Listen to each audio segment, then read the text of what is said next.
نحمدہ ونصلی ونسلم علی رسولہ الکریم اما بعد فاعوذ باللہ من الشیطان الرجیم بسم اللہ الرحمن الرحیم فاسألوا اہل الذکر ان کنتم لا تعلمون صدق اللہ مولانا العظیم وبلغنا رسولہ النبی الکریم الامین ان اللہ وملائکتہ یصلون علی النبی یا ایھا الذین آمنوا صلوا علیہ وسلموا تسلیما اللہم صلی علی سیدنا و مولانا محمد وعلی آل سیدنا و مولانا محمد وبارک وسلم الصلاۃ والسلام علیک یا سیدی یا رسول اللہ وعلی آلک و اصحابک یا سیدی یا حبیب اللہ مولا صلی وسلم دائما ابدا علی حبیبک خیر الخلق کلہم هو الحبیب الذی ترجى شفاعته لكل حول من الاحوال مقتحم یا رب صلی وسلم دائما سرمدا علی حبیبک خیر الخلق کلہم۔ اللہ کریم جل شانہ کی حمد و ثنا اور اس کے پیارے محبوب کریم صلی اللہ علیہ وآلہ وسلم پر لاتعداد مرتبہ درود و سلام کی ڈالیاں نچھاور کرنے کے بعد محتشم ناظرین و سامعین کرام السلام علیکم ورحمۃ اللہ وبرکاتہ۔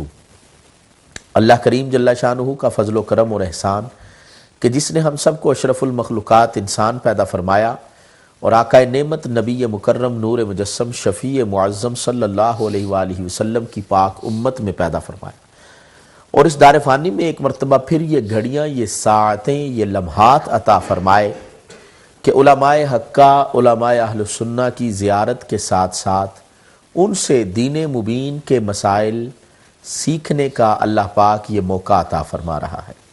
بہار شریعہ کا یہ پروگرام آپ جانتے ہیں کہ جس میں دقیق سے دقیق مسائل کو بڑے سلیس انداز سے، آسان اور عام فہم انداز سے علماء کرام الحمدللہ آپ کے سامنے پیش کرتے ہیں۔ آج بھی ہمارے ایوان میں جو تین عظیم ہستیاں، جو تین عظیم علماء کرام، علماء حق یہاں موجود ہیں، سب سے پہلے ان کی خدمت میں، ان کی بارگاہ میں سلام عقیدت، سلام محبت پیش کرتے ہیں۔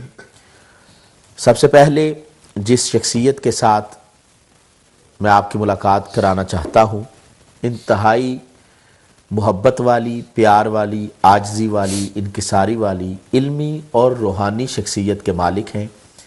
حضرت مجدد پاک کا فیضان پورے UK، یورپ بلکہ پوری دنیا میں عام کر رہے ہیں اور تعلیمات مجددیہ پوری دنیا میں عام کرنے کے لیے دن رات کوشاں ہیں۔ میری مراد محقق برطانیہ حضرت علامہ مولانا ظفر محمود صاحب مجددی فراشوی دامت برکاتہم القدسیہ۔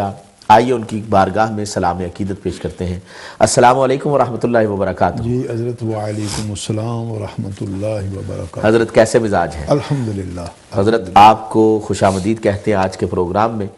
آپ کا شکریہ کہ آپ نے اپنی گوناگوں مصروفیات میں سے وقت نکالا اور تشریف لائے۔ میں تو آپ کو شکریہ ادا کرتا ہوں، مہربانی آپ کی۔ جزاک اللہ خیرہ۔ یہ تھے محقق برطانیہ حضرت علامہ مولانا ظفر محمود مجددی فراشوی صاحب دامت برکاتہم القدسیہ، اور ان کے ساتھ جس عظیم اور پیاری شخصیت سے اب میں آپ کو ملانے لگا ہوں، الحمدللہ قرآن مجید پڑھنے کا، پڑھانے کا، حدیث پاک پڑھنے پڑھانے کا، اور صرف یہی نہیں بلکہ اللہ پاک نے ان کو ملکہ اور عزت یہ عطا فرمائی کہ قرآن مجید کی تفسیر کرنے کا اللہ پاک نے یہ ان کو شرف عطا فرمایا۔ میری مراد انتہائی عاجزی والی علمی روحانی شخصیت مفسر قرآن حضرت علامہ مولانا قاری محمد طیب صاحب نقشبندی دامت برکاتہم القدسیہ، حضرت کی بارگاہ میں بھی انتہائی ادب سے سلام عقیدت پیش کرتے ہیں۔ السلام علیکم ورحمۃ اللہ وبرکاتہ۔ وعلیکم السلام ورحمۃ اللہ۔ حضرت کیسے مزاج ہیں؟ احسان اللہ تعالیٰ کا۔ حضرت آپ کا بہت شکریہ کہ آپ نے اپنی گوناگوں مصروفیات میں سے وقت نکالا۔ ہمیں معلوم ہے کہ آپ نے درس نظامی کی کلاسز بھی پڑھانی ہوتی ہیں اور پھر تصنیف کا بھی کام آپ ماشاءاللہ بہت ہی زیادہ کرتے ہیں، پھر بھی آپ نے یہ وقت ہمیں عطا فرمایا۔ میں آپ کا دل کی عطا گہرائیوں سے حضور شکریہ ادا کرتا ہوں۔ جزاک اللہ۔ یہ تھے مفسر قرآن حضرت علامہ مولانا قاری محمد طیب نقشبندی صاحب زیدہ مجدہ الکریم، اور ان کے ساتھ جو پیاری شخصیت موجود ہیں، کسی تعارف کی محتاج نہیں، اور میں آپ جانتے ہیں ہمیشہ ہی کہتا ہوں کہ ان کو اللہ پاک نے ایک خاص تحفہ عطا فرمایا ہے کہ یہ درس شفا دیتے ہیں۔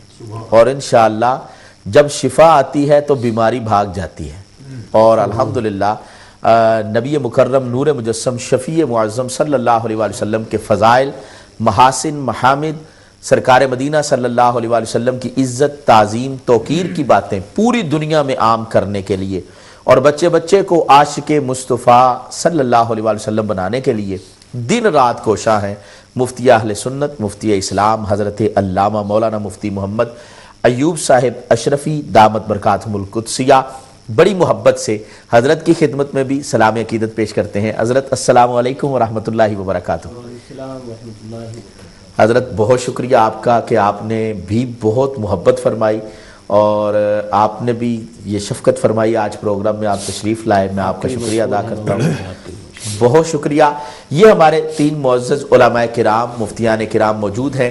میں آپ سے ابتداً صرف ایک گزارش کرنا چاہتا ہوں کہ ابتدائی گفتگو کے بعد انشاءاللہ آپ لوگوں کے لیے ٹیلی فون لائنز اوپن ہوں گی. آپ لوگ تشریف لائیے، سلام کیجئے اور جو آپ نے کویسچن کرنا ہے وہ کیجئے. چونکہ ان بزرگوں کا ٹائم بہت قیمتی ہے. ہم چاہتے ہیں مختصر سے وقت میں ہم زیادہ سے زیادہ ان بزرگوں سے فیض حاصل کریں. تو سوال ضرور کرنا ہے آپ نے، لیکن کوئکلی ہم نے کوشش کرنی ہے کہ آپ کے سوالات لیں تاکہ ہمارے بزرگ جو ہیں محبت سے جوابات آپ کو عطا فرما سکے. اور آج آغاز میں ہم تھوڑی سی آپ لوگوں کے لیے اور یہ چاہ رہے تھے، آج دل کی چاہت یہ تھی کہ ابتداً نبی پاک صلی اللہ علیہ وآلہ وسلم کی نعت شریف سے آغاز ہو. لوگ سمجھتے ہیں شاید علماء کرام نعت نہیں سنتے یا نعت کے مخالف ہیں.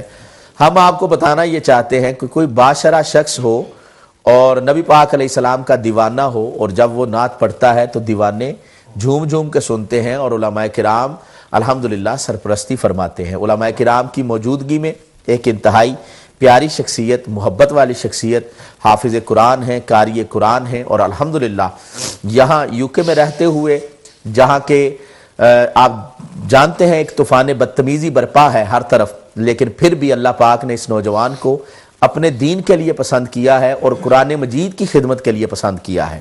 اور ہمارے بچوں کو، نوجوانوں کو قرآن مجید کے زیور سے آراستہ کرتے ہیں. میں انتہائی پیار سے، محبت سے، ادب سے اپنے پیارے اور محترم بھائی جناب حافظ محمد زبیر صاحب سے پہلے تو سلام محبت پیش کرتا ہوں. السلام علیکم ورحمۃ اللہ وبرکاتہ. حافظ صاحب. جی وعلیکم السلام ورحمۃ اللہ. حضور ٹھیک ٹھاک ہے؟ حافظ صاحب کیسے مزاج ہیں آپ کے؟ الحمدللہ. ماشاءاللہ. حافظ صاحب آپ کو خوش آمدید کہتے ہیں آج کے پروگرام میں.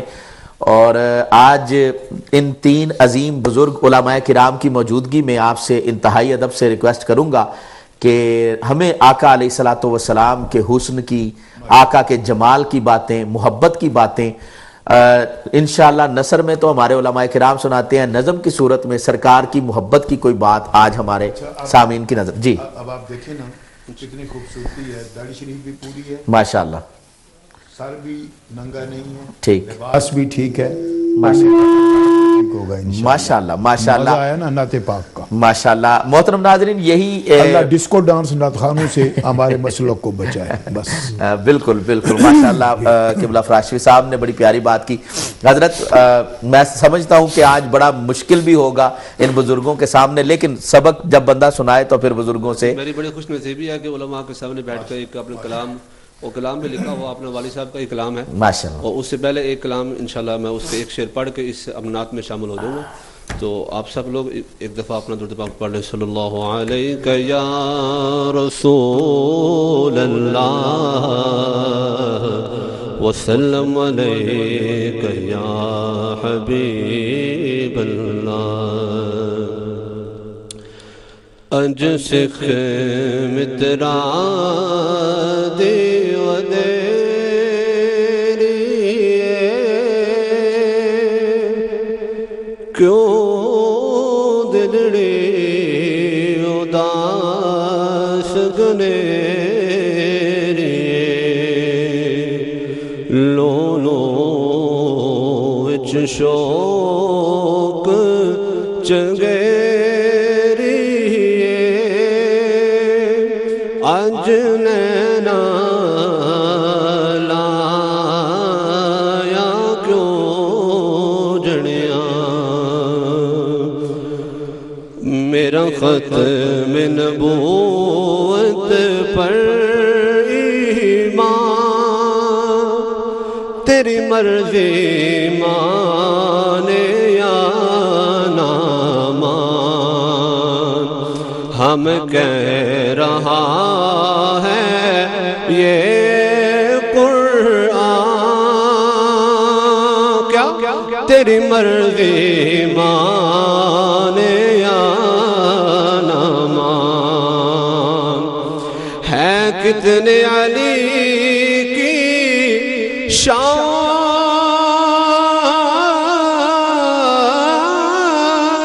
بری، پر وہ بھی نبی ہو سکتے نہیں، محبوب خدا کا ہے یہ بیان، تیری مرضی مانے یا نہ مان، ہے مکمل رب نے دین کیا، الیوم اکملت گئے کہا، ہے مکمل رب نے دین کیا،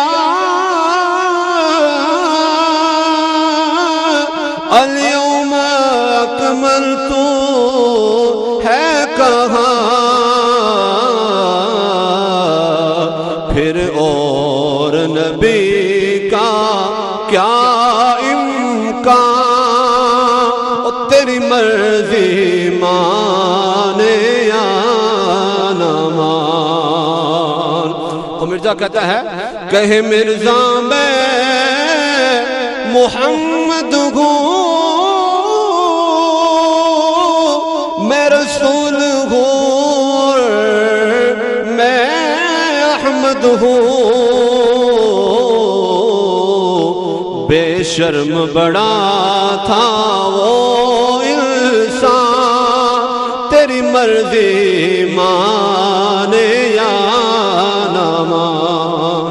اور مرزا کہتا ہے کہ میں مریم ہوں، میں عیسیٰ ہوں، میں یحییٰ ہوں، میں فلاں ہوں، اور اسی کو اپنا والد صاحب نے یہ شعر لکھا ہے کہ کہے مریم ہوں، کہے مریم میں عیسیٰ ہوں، خود ماں ہوں، خود کی بیٹا ہوں، کہے مریم ہوں میں عیسیٰ ہوں، خود ماں ہوں میں خود بیٹا ہوں، انسان نہ تھا وہ نہ حیوان، تیری مرضی مانے یا نہ مان۔ اور کہتا ہے کہ میں آدم ہوں، میں موسیٰ ہوں، میں یحییٰ ہوں، میں عیسیٰ ہوں، تھی لمبی اس کی بہت زبان، تیری مرضی مانے یا نہ مان۔ اور قبلہ واسطہ فرماتے ہیں کہ گر ہوتا میرے بعد نبی تو عمر سے نہ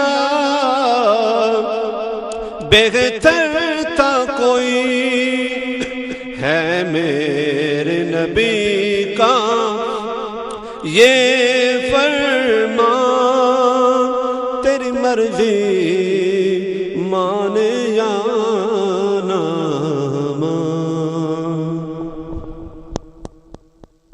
پیارے انداز میں آپ نے پیر مہر علی شاہ صاحب کا اور مفسر قرآن حضرت علامہ مولانا قاری محمد طیب نقشبندی صاحب قبلہ کا کلام پڑھا۔ اللہ پاک حافظ صاحب آپ کے پڑھنے میں مزید برکت عطا فرمائے۔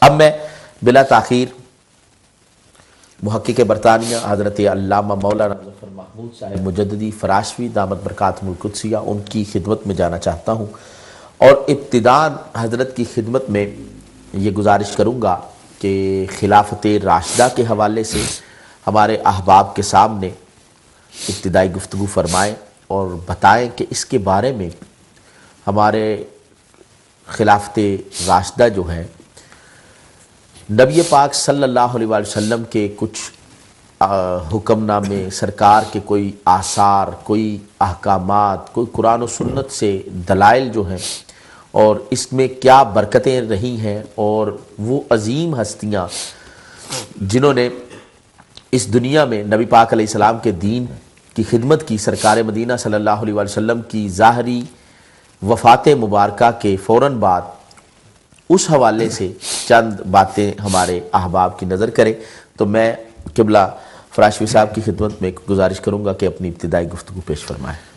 بسم اللہ الرحمن الرحیم، الحمدللہ رب العالمین والعاقبۃ للمتقین والصلاة والسلام علی اشرف الانبیاء والمرسلین وعلی آلہ واصحابہ اجمعین، اما بعد فاعوذ باللہ من الشیطان الرجیم، بسم اللہ الرحمن الرحیم، وعد اللہ الذین آمنوا وعملوا الصالحات لَيَسْتَخْلِفَنَّهُمْ فِي الْأَرْضِ كَمَا اسْتَخْلَفَ الَّذِينَ مِنْ قَبْلِهِمْ صدق اللہ مولانا العظیم۔ قال اللہ تعالی فی شان حبیبی مخبرا وعامرا ان اللہ وملائکتہ یصلون علی النبی یا ایہا الذین آمنوا صلوا علیہ وسلموا تسلیما، اللہم صلی علی سیدنا مولانا محمد وعلى آل سيدنا ومولانا محمد معدن الجود والکرم منبع العلم والحلم والحکم وبارک وسلم وصلی علیہ۔ جناب قبلہ حافظ علامہ حافظ محمد عقیل جلالی صاحب اور اس پینل میں موجود ہمارے مقتدر علماء ملت اسلامیہ اور امت چینل کے توسط سے جتنے بھی ہمارے بھائی اور بہنیں دیکھ رہی ہیں، سب کو السلام علیکم ورحمۃ اللہ وبرکاتہ۔ آج موضوع ہے خلافت راشدہ۔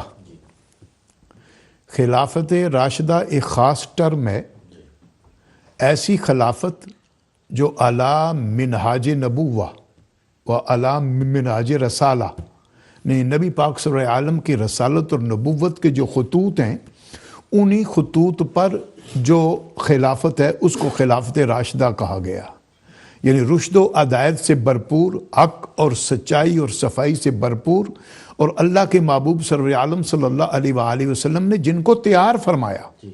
اور یہ بیان اس لیے بھی ضروری ہے کہ ایک طبقہ وہ ہے جو کہ منصوص من اللہ کہہ کر خلافت کو تو ایسے اکابرین پر کیچڑ اچھالتا ہے، وہ سمجھتا نہیں کہ یہ ایک رب تعالیٰ کا نظام تھا، ایک پروگرام تھا، اور اس پروگرام کو اللہ کریم نے کس انداز سے پورا فرمایا۔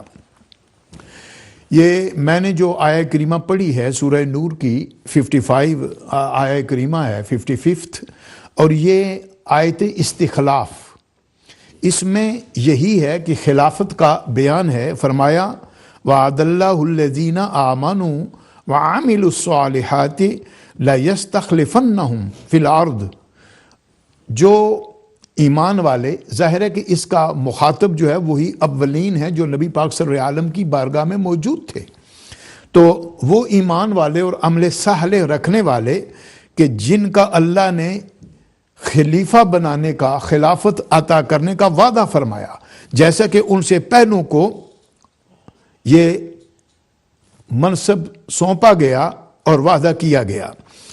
تو اس میں پہلی بات تو یہ ہے کہ اگر یہ بات کوئی اگر ان کی خلافت کا انکار کرتا ہے تو اس آیہ کریمہ کا انکار ہے۔ اس آیہ کریمہ میں ان سب سے خلافت کا وعدہ ہے کہ انہی میں سے افراد ہوں گے، اس میں کسی کوئی بھی شخص معین موجود نہیں ہے۔ اب دیکھنا یہ ہے کہ اللہ کے محبوب سرور عالم صلی اللہ علیہ وآلہ وسلم نے اپنی ظاہری آیات طیبہ میں کن کن کو اس کے لیے تیار کیا۔ تو ایک حدیث پاک میں پیش کرتا ہوں تھوڑے سے وقت کے لیے. ایک تو یہ ہے حدیث پاک کہ ایک خاتون نبی پاک صلی اللہ علیہ وسلم کی بارگاہ پاک میں آئی اور اس نے کہا کہ حضور اگر ہم آئیں اور آپ موجود نہ ہوں تو ہم کیا کریں؟ تو اس وقت قال، اللہ کے محبوب نے فرمایا اِلَّمْ تَجِدِينِ فَاتِ بِأَبَا بکر، اگر مجھے نہ پاؤ تو ابو بکر کے پاس آؤ. یعنی یہ بھی ترتیب کا معنی یہی تھا کہ میرے بعد خلیفہ ابو بکر ہوگا. اور اللہ کے محبوب صلی اللہ علیہ وآلہ وسلم نے ہجرت کی شب جو آپ کو ساتھ رکھا نا، یہ بھی اشارہ ادھر تھا. علامہ عبدالغفور صاحب ہزاروی رحمۃ اللہ، میں نے بچپن کے طالب علم میں ایک بیان سنا تھا، بڑا زبردست ان کا بیان تھا اس پر. آپ کہنے لگے کہ مولا علی کو سرکار نے اپنے بسترے پر سلایا کہ یہ میرا بستر ہے، امانتیں دے کر آ جانا ہے علی، تم یہاں آرام کرو. جناب صدیق اکبر کو اپنے ساتھ لیا تو انہوں نے یہاں بھی شفٹ ورک ہوتا ہے اور وہاں لوکو شیڈ کے شفٹ ورک کی علامہ ہزاروی صاحب نے ایک مثال دی. آپ نے کہا کہ جس کی ڈیوٹی شروع ہونے والی ہوتی ہے وہ تیاری کرتا ہے، اور جس کی ڈیوٹی بعد میں آتی ہے نائٹ شفٹ وغیرہ یا آفٹرنون، وہ سوتا ہے، آرام کرتا ہے. اللہ کے رسول نے فرمایا کہ ابو بکر تو میرے ساتھ چلنا کیونکہ تیری ڈیوٹی میرے بعد شروع ہونے والی ہے علی تم آرام کرو کہ تمہاری ڈیوٹی بعد میں آنے والی ہے. اب یہ لوگ اس بات کو سمجھتے نہیں ہیں. اور پھر اسی طرح ایک اور حدیث پاک ہے کہ آپ اللہ کے محبوب صلی اللہ علیہ وسلم نے فرمایا ان جیتے فلم تجدینی، وہی خاتون کے حوالے سے، تو فاتح ابا بکر فإنہو الخلیفۃ من بعدی، یہ بھی لفظ موجود ہے کہ وہ میرے بعد خلیفہ ہوگا. اب اللہ کے محبوب صلی اللہ علیہ وسلم نے انہیں اپنے مسلح امامت پر تاکید کے ساتھ کھڑا کیا. یہاں ان لوگوں کی ایک میں غلط فہمی بھی دور کرتا جاؤں جو یہ کہتے ہیں کہ مسلح پر کھڑا ہونا کوئی مفضول بھی کھڑا ہو سکتا ہے، افضل ہونے کی دلیل نہیں. تو اس سلسلے میں حضرت سیدنا پیر میر علی شاہ صاحب رحمۃ اللہ علیہ نے بڑی خوبصورت بات فرمائی. آپ نے فرمایا ٹھیک ہے یہ قانون ہے، مگر جس تاکید کے ساتھ، مسلسل تاکید کے ساتھ اللہ کے محبوب نے جناب صدیق اکبر کو کھڑا کیا، بلکہ فاروق اعظم ایک موقع پر انہیں کھڑا کر دیا گیا، اللہ کے محبوب کو آواز آئی تو آپ نے فرمایا لا لا لا 3 بار فرمایا. فرمایا کہ ابو بکر کے علاوہ کوئی اور نہ اللہ کو تو نہ اس کے رسول کو گوارا ہے امامت کے لیے. تو یہ بھی اشارہ تھا. تو یہ افضل ہونے ہی کی دلیل ہے، اس میں وہ قانون نہیں آتا. سیدنا پیر میر علی شاہ صاحب نے بڑی خوبصورت گفتگو کی. اب اسی طرح اب آپ دیکھیں کہ جو لوگ کہتے ہیں کہ منصوص من اللہ، میں انہی کی کتاب میں یہ ناج البلاغہ ہے، پہلے بھی کئی بار یہ عبارت ہم پیش کر چکے ہیں، لیکن آج اس موضوع کے چونکہ مطابق ہے یہ، تو یہ ناج البلاغہ ہے. اور یہ وہ دیکھ لیں کہ انہی کی کتاب ہے، اتھینٹیکیٹڈ بک ہے. اس میں جو جناب حیدر کرار نے امیر معاویہ کو جو خط لکھا، اس میں کیا تھا، انہو بایان القوم الذین بایعوا ابا بکر و عمر و عثمان، یعنی میری بیعت اس قوم نے کی ہے جنہوں نے ابو بکر کی، حضرت عمر کی اور جناب عثمان کی بیعت کی ہے. اور پھر فرمایا کہ اللہ اکبر وَإِنَّمَا الشُّورَى لِلْمُهَاجِرِينَ وَالْأَنصَارِ، شورا جو ہے یہ مہاجرین اور انصار کا حق ہے.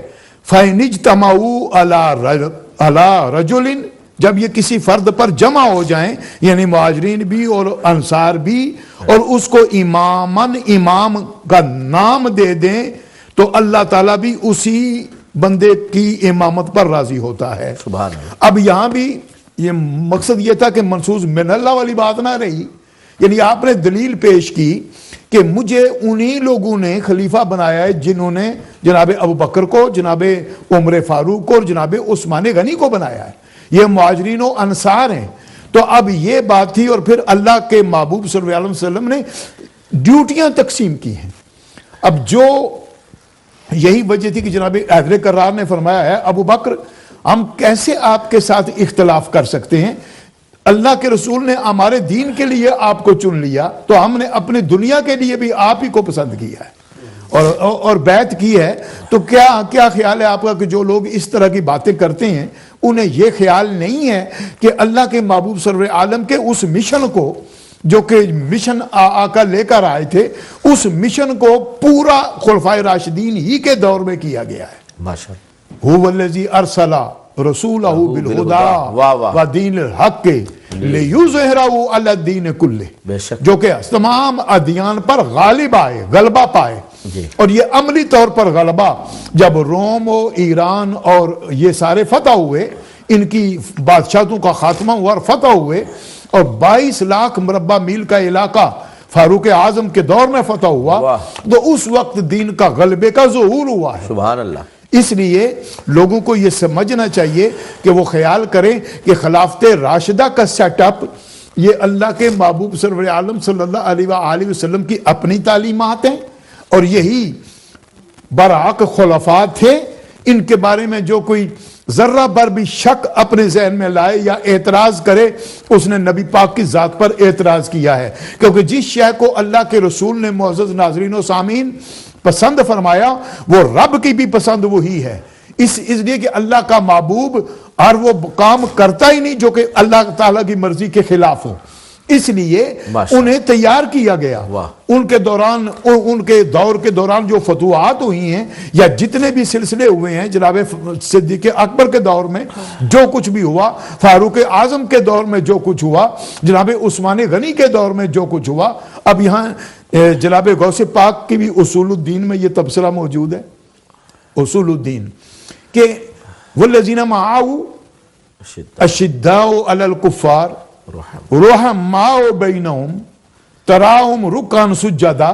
کہتے ہیں یہ ٹھیک ہے, یہ جو خوبیاں ہیں ہر صحابی میں ہیں, لیکن یہ 4 خلفاء جنہیں خلافت راشدہ کہا جاتا ہے, گو کہ خلافت راشدہ میں حضرت امام حسن کا بھی پیریڈ 5-6 ماہ کا ہے, اور خلافت راشدہ میں حضرت عمر ابن عبدالعزیز کے پیریڈ کو بھی کہا گیا. لیکن جناب مولا مرتضیٰ تک چونکہ جناب امام حسن نے چونکہ اس وقت افراتفری کا دور رہا ہے, جناب مولا مرتضیٰ تک فتوحات بھی ہوئی ہیں, اصلاحات بھی ہوئی ہیں, اس لیے خلفاء اربعہ کہا جاتا ہے. تو ان خلفاء کی موجودگی میں جتنا ہوا, وہ ایک تو جناب صدیق اکبر معیت معاہو, کہ اللہ کے رسول کے حکم کے سر منہ آگے پیچھے نہیں ہٹے, جو کچھ آپ کی مرضی تھی, جو کچھ آپ کا پروگرام تھا اس کے لحاظ سے کیا. اور اس کے بعد فوراً آیا ہے اشداء علی الکفار, حالانکہ اس سے بعد آتا رحماء بینہم, تو وہ بہتر تھا. لیکن چونکہ اشداء علی الکفار کا مظہر اتم فاروق اعظم تھے, اور ان کا پیریڈ بعد میں آیا, اور جو آپس میں رحیم تھے, کریم تھے اور شفقت والے تھے, وہ پیریڈ جناب عثمان غنی کا تھا, اور عبادت اور ریاضت کے لحاظ سے مولا مرتضیٰ کا تھا. اس لیے ان 4 کے یہ بیان کیا گیا ہے, اور یہ اسی لیے ہے کہ اللہ کے محبوب کے مشن کی تکمیل انہی کے ذریعے سے ہوئی, اور اللہ کے محبوب نے ان کو تیار کیا. سبحان اللہ, سبحان اللہ. بہت ہی پیاری گفتگو اور انتہائی اہم معلوماتی, اور میں سمجھتا ہوں کہ یہ بنیادی کانسیپٹ جو ہے یہ آپ کے سامنے پیش کرنا از حد ضروری تھا, اور الحمدللہ علامہ صاحب نے بڑی محبت سے آپ کے سامنے یہ خلافت راشدہ کے حوالے سے جو گفتگو فرمائی ہے, اس کو اپنے ذہنوں میں بھی اور دلوں میں محفوظ رکھیے گا. مجھے بتایا جا رہا ہے کچھ ہمارے دوست, ہمارے بھائی ابھی سے کال کر رہے ہیں. میں چاہتا ہوں ہمارا یہ پہلا راؤنڈ جو ہے جس میں علماء کرام ابتدائی گفتگو کرتے ہیں, یہ مکمل ہو جائے, پھر آپ کال کیجئے. ویلکم آپ سب کو ہے انشاءاللہ. آپ کے تمام سوالات جو بھی آپ کریں گے ہم انشاءاللہ ہمارے بزرگ علماء اس کا جواب ضرور عطا فرمائیں گے. میں حضرت کی خدمت میں جانا چاہتا ہوں, حضرت علامہ مولانا قاری محمد طیب نقشبندی صاحب قبلہ. حضرت اس بات کو تھوڑی سی اب بڑھاتے ہیں. نبی پاک صلی اللہ علیہ وسلم نے جب اس دار فانی سے بظاہر پردہ فرمایا, اور حضرت ابوبکر صدیق رضی اللہ تعالیٰ عنہ کو تمام صحابہ کرام علیہم الرضوان نے اجتماعی طور پر اور محبت سے یہ ایک اجماعی فیصلہ کیا کہ آپ کو خلیفہ نامزد کیا اور آپ کے ہاتھ پر بیعت کی, تمام صحابہ نے سمیت حضرت مولا کائنات. میں آپ سے یہ پوچھنا چاہتا ہوں خصوصیت کے ساتھ کہ اس ٹائم میں وہ کون سے چیلنجز تھے, وہ کون سے فتنے تھے کہ جن فتنوں کی سرکوبی جو ہے وہ حضرت ابوبکر صدیق رضی اللہ تعالیٰ عنہ نے کی, چونکہ یہ دور خلافت راشدہ کا آغاز جناب ابوبکر صدیق رضی اللہ تعالیٰ عنہ سے ہوتا ہے. سرکار تو نبی, رسول, امام الانبیاء اور سرکار مدینہ صلی اللہ علیہ وسلم کا خود موجود ہونا ظاہری طور پر وہ تو ایک بہت ہی اعلیٰ بات تھی, لیکن اب جو ہے یہ ایک نیا امتحان تھا. تو ظاہری بات ہے کچھ لوگوں نے پیچھے بھی ہٹنا تھا. وہ کون سی ایسی باتیں تھیں کہ جو فتنے اس ٹائم پیدا ہوئے اور حضرت ابوبکر صدیق رضی اللہ تعالیٰ عنہ نے اس ٹائم کیا لچک دکھائی, یا پھر وہ سرکار مدینہ صلی اللہ علیہ وسلم کی باتوں پر کھڑے رہے, سٹینڈ لیا, جب بڑے بڑے صحابہ بھی اگر تھوڑی سی لچک دکھانے کے لیے مشورہ دیتے تھے تو لیکن آپ کا کردار کیا ہوتا تھا؟ میں یہ چاہتا ہوں آپ ذرا اس پر گفتگو فرمائیں. نحمدہ ونصلی ونسلم علی رسولہ الکریم, اما بعد فاعوذ باللہ من الشیطان الرجیم, بسم اللہ الرحمن الرحیم. کیا بات ہے. یا ایہا الذین آمنوا من یرتد منکم عن دینہ فسوف یأتی اللہ بقوم یحبهم ویحبونہ اذلۃ علی المؤمنین اعزۃ علی الکافرین یجاہدون فی سبیل اللہ ولا یخافون لومۃ لائم ذالک فضل اللہ یؤتیہ من یشاء واللہ ذو الفضل العظیم. صدق اللہ العظیم. فقال اللہ تبارک و تعالی فی کلامہ ان اللہ وملائکتہ یصلون علی النبی یا ایھا الذین آمنوا صلوا علیہ وسلموا تسلیما. اللہم صل علی سیدنا مولانا محمد وعلی آل سیدنا مولانا محمد وبارک وسلم. حضرت علامہ مولانا حافظ محمد عقیل جلالی صاحب, آپ نے جو سوال فرمایا ہے اس کا جواب اللہ تعالیٰ نے اس آیہ مبارکہ میں بڑی تفصیل سے ارشاد فرمایا. جی سبحان اللہ. یہ آیہ مبارکہ نازل ہی اس واقعہ کے بارے میں تھی اور انہی حالات کو بیان کرنے کے لیے تھی جو کہ رسول پاک صلی اللہ علیہ وسلم کے دنیا سے پردہ فرمانے کے بعد پیدا ہونے والے تھے. اللہ تعالیٰ نے ابتدا میں ہی فرما دیا کہ من یرتد منکم عن دینہ, اے لوگو اگر تم میں سے کچھ لوگ دین سے پھر جائیں گے تو فسوف یأتی اللہ بقوم, اللہ تعالیٰ وہ قوم لانے والا ہے, یحبہم ویحبونہ, جن سے رب محبت کرتا ہے اور وہ رب سے محبت کرتے ہیں. سبحان اللہ. اذلۃ علی المؤمنین, مومنوں کے لیے بڑے نرم ہیں, اعزۃ علی الکافرین, کافروں پر بڑے سخت ہیں, یجاہدون فی سبیل اللہ, اللہ کی راہ میں وہ جہاد کرنے والے ہیں, ولا یخافون لومۃ لائم, اور کسی ملامت کرنے والے کی ملامت کی پرواہ نہیں کرتے. ذالک فضل اللہ یؤتیہ من یشاء, یہ اللہ کا فضل ہے, وہ جسے چاہے اس سے برابر فرماتا ہے. تو یہ کن لوگوں کے بارے میں کہا گیا؟ تو تمام مفسرین اس پر متفق ہیں, حتیٰ کہ علامہ طبرسی جو کہ علماء شیعہ میں سے ہے, اس نے بھی اپنی تفسیر مجموع البیان میں کہا ہے, پہلا قول اس نے اس کے نیچے بہت سارے اقوال لکھے ہیں کہ اس سے کون مراد ہے, تو پہلا قول لکھا ہے کہ قیلا ہوا ابو بکر و اصحابہ, واہ واہ واہ, کہ اس سے مراد جناب صدیق اکبر ہیں اور ان کے ساتھی ہیں, کیونکہ رسول پاک صلی اللہ علیہ وسلم کے فوراً بعد فتنہ ارتداد پیدا ہوا اور اس کی سرکوبی اللہ تعالیٰ نے خلیفہ اول یار غار مصطفیٰ جناب ابو بکر صدیق رضی اللہ تعالیٰ عنہ اور آپ کے ساتھیوں کے ذریعے سے کی, کیونکہ منکرین ختم نبوت مدعیان نبوت پیدا ہو گئے. اسود انسی یمن میں کھڑا ہو گیا اور ایک عورت تھی نجاح نام کی, وہ بھی بحرین کے اندر کھڑی ہو گئی, اور نجد کے علاقے کے اندر مسلمہ قذاب کھڑا ہو گیا.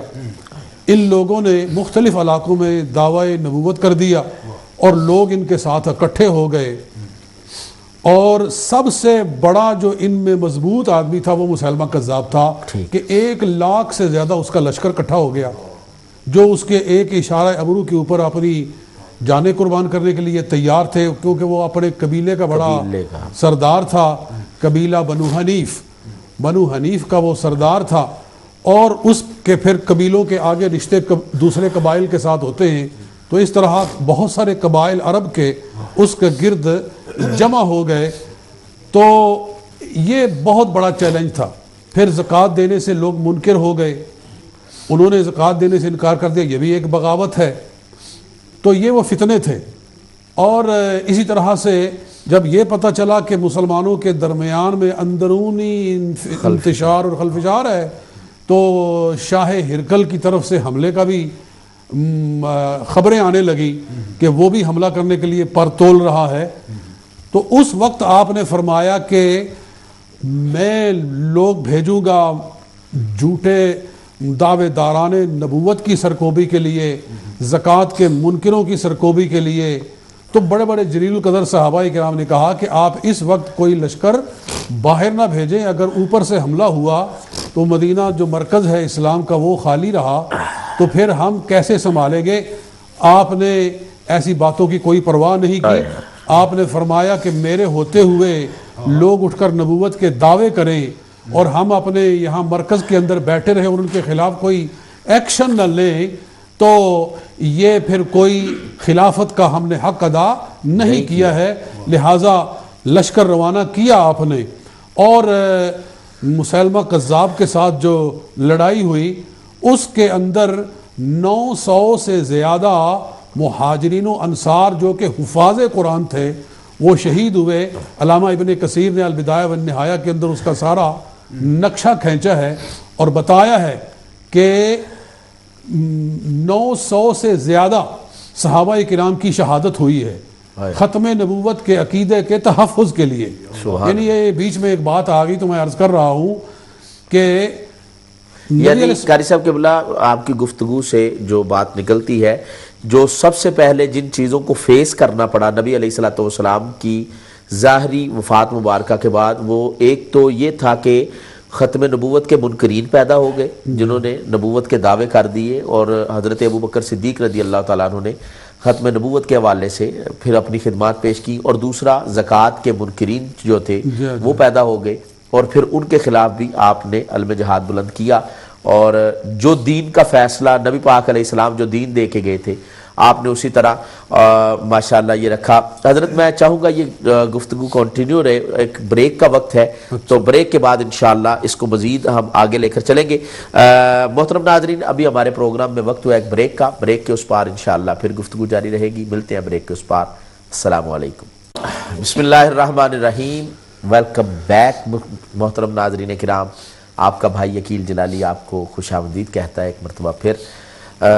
الحمدللہ بڑی پیاری گفتگو قبلہ حضرت علامہ مولانا ظفر محمود مجددی فراشوی صاحب نے کی, اور اس کے بعد حضرت علامہ مولانا قاری طیب نقشبندی صاحب قبلہ بڑی محبت سے گفتگو فرما رہے تھے. میں چاہتا ہوں تھوڑی سی اور اس حوالے سے حضرت کہ اس نبی علیہ السلام کے فوراً بعد ایک تو تمام صحابہ کرام کا آپ کی بیعت کرنا, اور پھر فوراً ہی ایک تو یہ اتنا بڑا صدمہ اس کو برداشت کرنا, اور پھر سارے سلطنت کے امور جو ہیں ان پہ نظر رکھنا, ریاست مدینہ شریف جو تھی اس کا خیال رکھنا, اور پھر اس وقت میں ایسا فتنہ پیدا ہو جائے جیسے ختم نبوت کے حوالے سے. یہ میں آپ سے اس لیے بھی حضرت پوچھنا چاہتا ہوں چونکہ ماشاءاللہ آپ نے ختم نبوت کے حوالے سے بہت کام کیا ہے, اور میرے پاس بھی اس ٹائم یہ محترم ناظرین یہ 2 کتابیں باقاعدہ موجود ہیں, یہ قبلہ قاری محمد طیب نقشبندی صاحب کی دلائل ختم نبوت مع رد قادیانیت, یہ ایک کتاب ایسی ہے الحمدللہ یہ میری نظروں کے سامنے ہے اس ٹائم, اور یہ تقریباً قبلہ نے 379 پیجز پہ الحمدللہ یہ ایک ختم نبوت کے حوالے سے عظیم کام کیا ہے, اور بعد میں آنے والے مجھ جیسے بچوں کے لیے یہ ایک میں سمجھتا ہوں بہت بڑا سرمایہ چھوڑا ہے حضرت نے.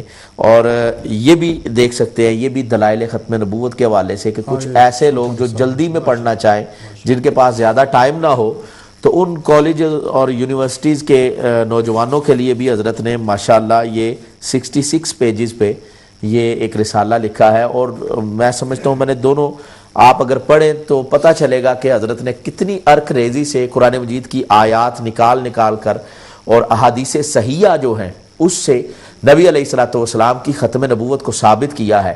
اور حضرت آپ کی عظمت کو جتنا بھی سلام کیا جائے وہ کم ہے, خصوصاً وہ کام جو اللہ پاک کے پیارے محبوب علیہ الصلوۃ والسلام نے حضرت ابوبکر صدیق رضی اللہ تعالیٰ عنہ سے اس دور میں لیا کہ انہوں نے ختم نبوت کے خلاف جو اٹھنے والے تھے ان کے اس وقت کے دور کے مطابق مقابلہ کیا، اور چونکہ یہ وقت جو ہے اس کے اپنے ایک تقاضے ہیں تو علمی طور پر رد بہت ضروری ہے، اور خصوصاً کتابی شکل میں، کیونکہ کچھ باتیں ہوا میں رہ جاتی ہیں، لیکن یہ وہ چیز ہے جو آنے والی صدیوں تک محفوظ رہے گی۔ اس پر میں آپ کا شکریہ بھی ادا کرتا ہوں، آپ کی عظمت کو سلام بھی کرتا ہوں کہ آپ نے الحمدللہ بعد میں آنے والے ہم جیسے سٹوڈنٹس کے لیے ایک بہت بڑا سرمایہ ختم نبوت کے حوالے سے، تاکہ جو ایسے نوجوان آگے جب پڑھے اگر ان کی ڈائریکٹ رسائی زیادہ آیات اور احادیث تک نہ ہو تو یہ وہ کتابیں ہیں جن کو پڑھ کے الحمدللہ اتنے دلائل آ جاتے ہیں کہ ایک تو اپنا ایمان مضبوط ہو جاتا ہے کہ نبی پاک علیہ السلام آخری نبی ہیں،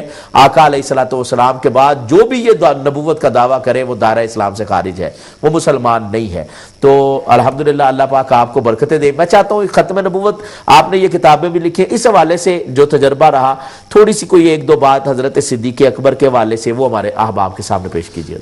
جی بسم اللہ الرحمن الرحیم۔ دیکھیے ختم نبوت کے عقیدے کے تحفظ کے لیے اتنا بڑا معرکہ ہوا یہ جنگ یمامہ کے اندر، جی میں جیسے میں عرض کر رہا تھا پہلے بریک سے پہلے جی کہ اتنے صحابہ کرام شہید ہوئے کہ پورے دور رسالت کے اندر، یعنی آقا صلی اللہ علیہ وسلم کی ظاہری حیات مبارکہ میں جتنے غزوات ہوئے ہیں ان میں جتنے لوگ شہید ہوئے ہیں وہ مجموعی طور پر بھی اس ایک جنگ میں شہید ہونے والے صحابہ کرام کی تعداد سے کم ہے۔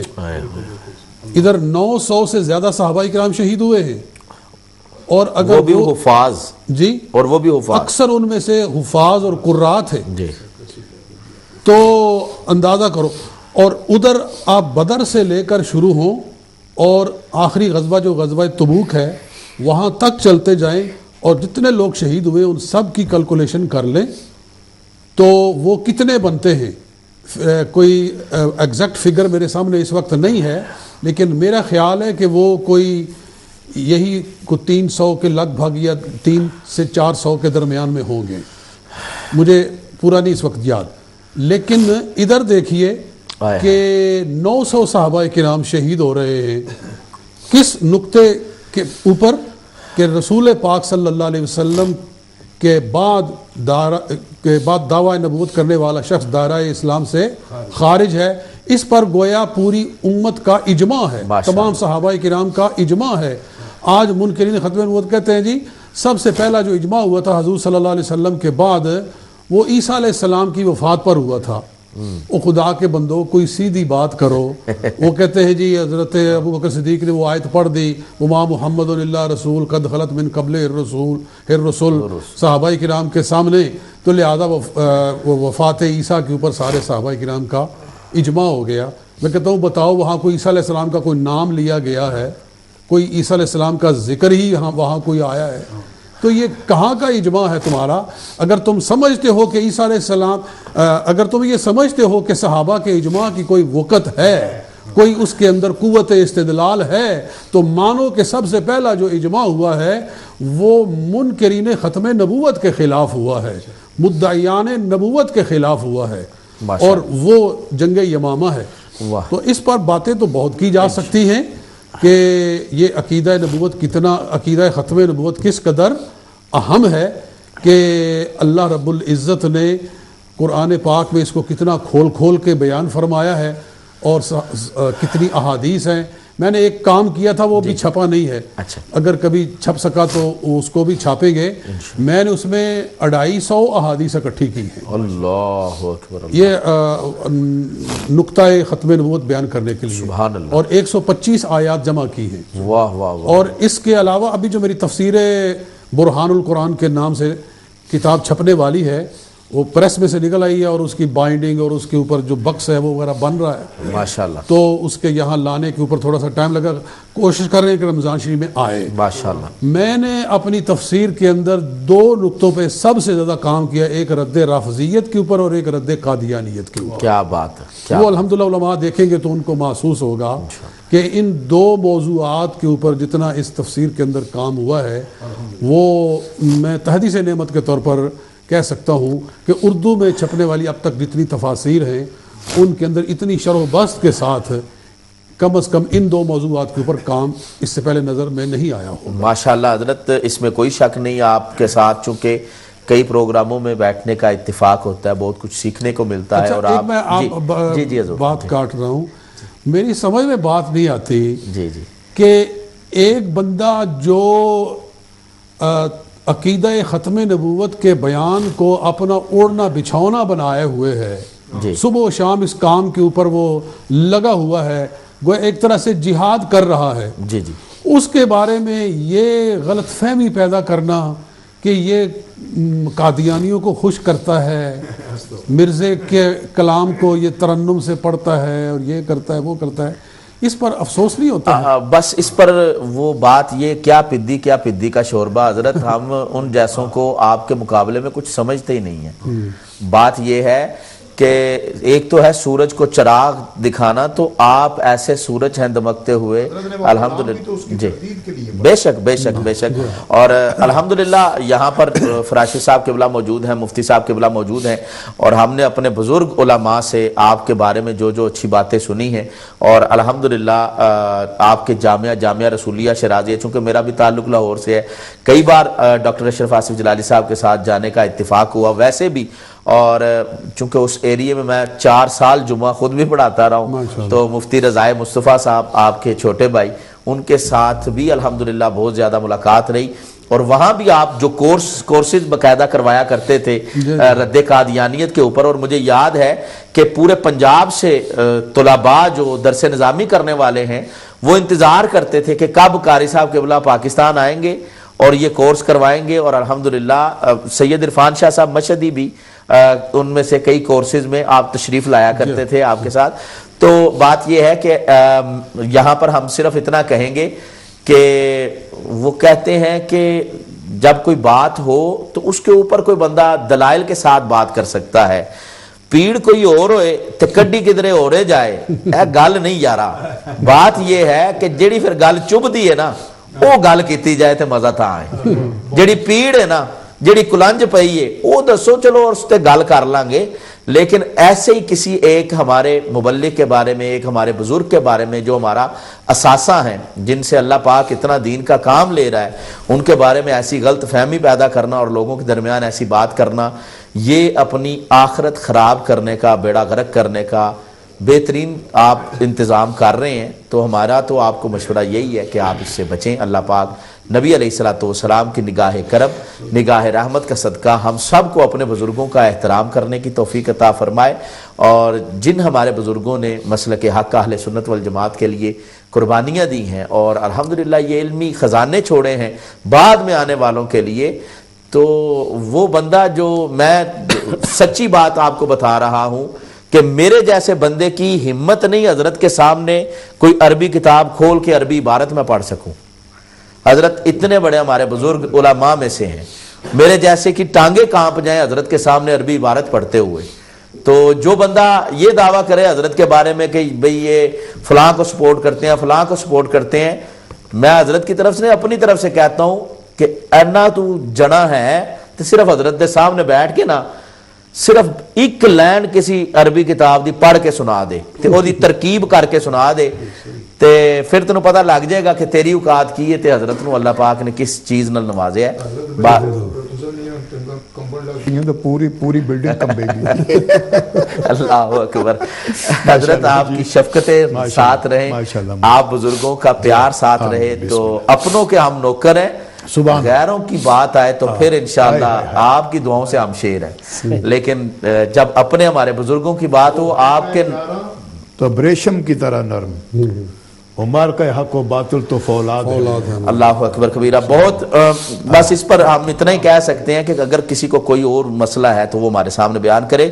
الحمدللہ قبلہ قاری صاحب ہمارے مسلک کا ناز ہیں الحمدللہ، اور ہر میدان میں یہاں پورے علماء جانتے ہیں، مفتیان جانتے ہیں کہ جب کسی بڑے سے بڑے کو کوئی حوالہ نہیں نہ ملتا رد رافضیت کے خلاف، جب رافضیوں کے خلاف یا قادیانیوں کے خلاف یا کسی اور کے خلاف تو وہ قاری صاحب کو فون کرتے ہیں جناب یہ بتایا جائے، اور بڑے بڑے اپنے آپ کو انگلش میں مناظر سمجھنے والے وہ بھی الحمدللہ حضرت کے سامنے ہمیں نظر آتے ہیں کہ شرف تلمذ طے کرتے ہوئے۔ اللہ پاک نبی پاک علیہ السلام کے صدقے قبلہ حضرت صاحب کو صحت دے، تندرستی دے، ان کا سایہ تادیر اہل سنت والجماعت پر قائم دائم آباد فرمائے۔ اب میں انتہائی ادب سے، انتہائی احترام سے اس ہستی کو، اس پیاری ہستی کو جو حضرت مخدوم جہانگیر اشرف سمنانی رحمہ اللہ تعالی علیہ، ان کا فیضان، شاہ سمنا کا فیضان پوری دنیا میں پھیلا رہے ہیں، اور الحمدللہ حضور شیخ الاسلام مدنی میاں کے بڑے محبوب خلیفہ ہیں، اور بڑے پیار سے الحمدللہ آپ کو درس شفا کی صورت میں محبت کا تحفہ پیش کرتے ہیں مفتی اسلام، مفتی اہل سنت، استاذ العلماء حضرت علامہ مولانا مفتی محمد ایوب صاحب اشرفی دامت برکاتہم القدسیہ۔ حضرت میں آپ کی خدمت میں بھی بس یہی گزارش کروں گا، خلفائے راشدین اور ختم نبوت، میں چاہتا ہوں اس حوالے سے، چونکہ اب یہ بات چل نکلی ہے تو جو آپ کے منہ سے نکلے گا وہ ہمارے لیے تبرک ہوگا۔ حضور بسم اللہ الرحمن الرحیم، السلام علیکم ورحمۃ اللہ وبرکاتہ۔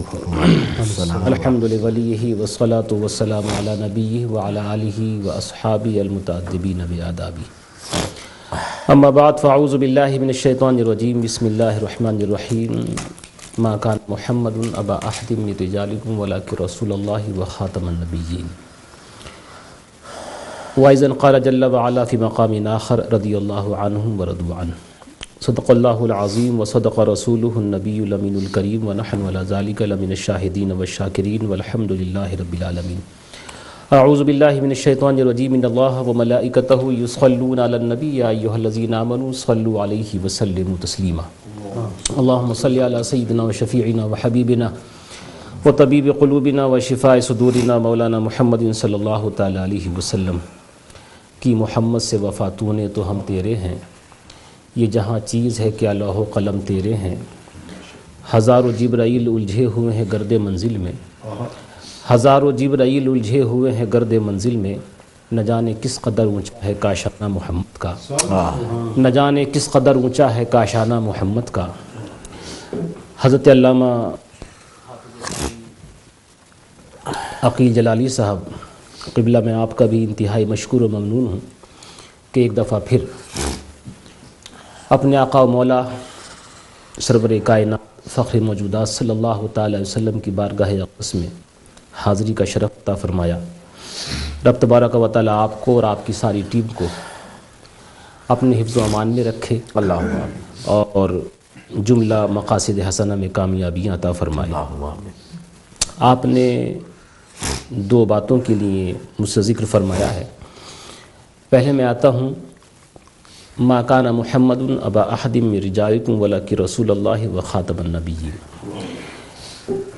یہ بات ذہن و فکر میں اچھی طرح سے جمع لینی چاہیے کہ جس طرح سے لا الہ الا اللہ محمد الرسول اللہ یہ مدار ایمان ہے، منات ایمان ہے، بغیر اس کو مانے ہوئے آدمی مسلمان ہو ہی نہیں سکتا، ویسی ہی اسی طرح سے محمد الرسول اللہ صلی اللہ علیہ وسلم کو خاتم النبیین ماننا بھی فرض اولین ہے۔ سبحان اللہ، واہ واہ مفتی صاحب کیا بات۔ جب تک کوئی خاتم النبیین نہیں مانے گا وہ نبی کو حقیقتاً اس نے نبی مانا ہی نہیں ہے۔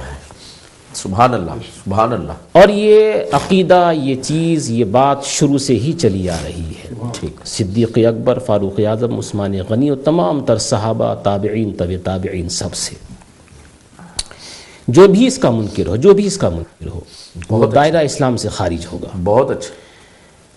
لوگ کبھی کبھی طرح طرح کا وہم پیدا کرنے کے لیے کچھ ایسی بحث چھیڑ دیتے ہیں، پڑھے لکھے لوگ یہ سمجھ لیتے ہیں کہ ہاں واقعی کوئی گفتگو کر رہا ہے یہ، اور کہتے ہیں ما کانا محمد ابا احد من رجالکم ولکن رسول اللہ وخاتم النبیین میں اب وہ شوشہ چھوڑتے ہیں کہ خاتم النبیین میں جو الف لام لگا ہوا ہے وہ عہد خارجی کا ہے، اور اس کا جو مدخول ہوتا ہے وہ فرد معین ہوا کرتا ہے۔ اب دیکھیں یعنی یہ اپنی بات کو منوانے کے لیے ایک ایسی چھیڑ دی جس کی ضرورت نہیں. ٹھیک. حالانکہ ادنا علم رکھنے والا بھی اگر توجہ دلائی جائے تو اس کی بات سمجھ میں آ جائے گی کہ یہی منطق، یہی فلسفہ اور یہی باتیں جو آپ صغرا کبرا فٹ کر کے ایک نتیجہ نکالنے کی کوشش کر رہے ہیں، کیا یہی منطقی الفاظ اور منطقی انداز آپ رب العالمین میں بھی چلائیں گے؟ کہ آپ کہیں کہ رب العالمین کے اندر بھی جو الف لام ہے وہ عہد خارجی کا ہے اور یہ استغراق کے لیے نہیں ہے. یہ ساری چیزیں مسلمانوں کو بہکانے کے لیے ہوتی ہیں.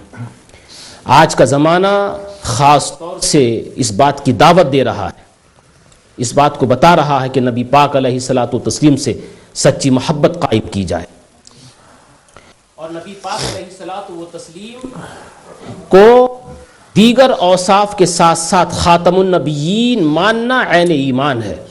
اللہ کے نبی علیہ الصلاۃ والتسلیم نے جو اپنے نام شمار فرمائے ہیں اس میں سے ایک فرمایا وَأَنَا الْعَاقِبُ، میں عاقب بھی ہوں. اور عاقب کا مطلب بتایا گیا کہ میرے بعد کوئی نبی نہیں آنے والا ہے. تو جب نبی پاک علیہ الصلاۃ والتسلیم نے ساری چیزیں اپنی زبان پاک سے خود ذکر فرما دیں، اس میں شک و شبہ کرنے کی گنجائش کہاں سے رہ جاتی ہے؟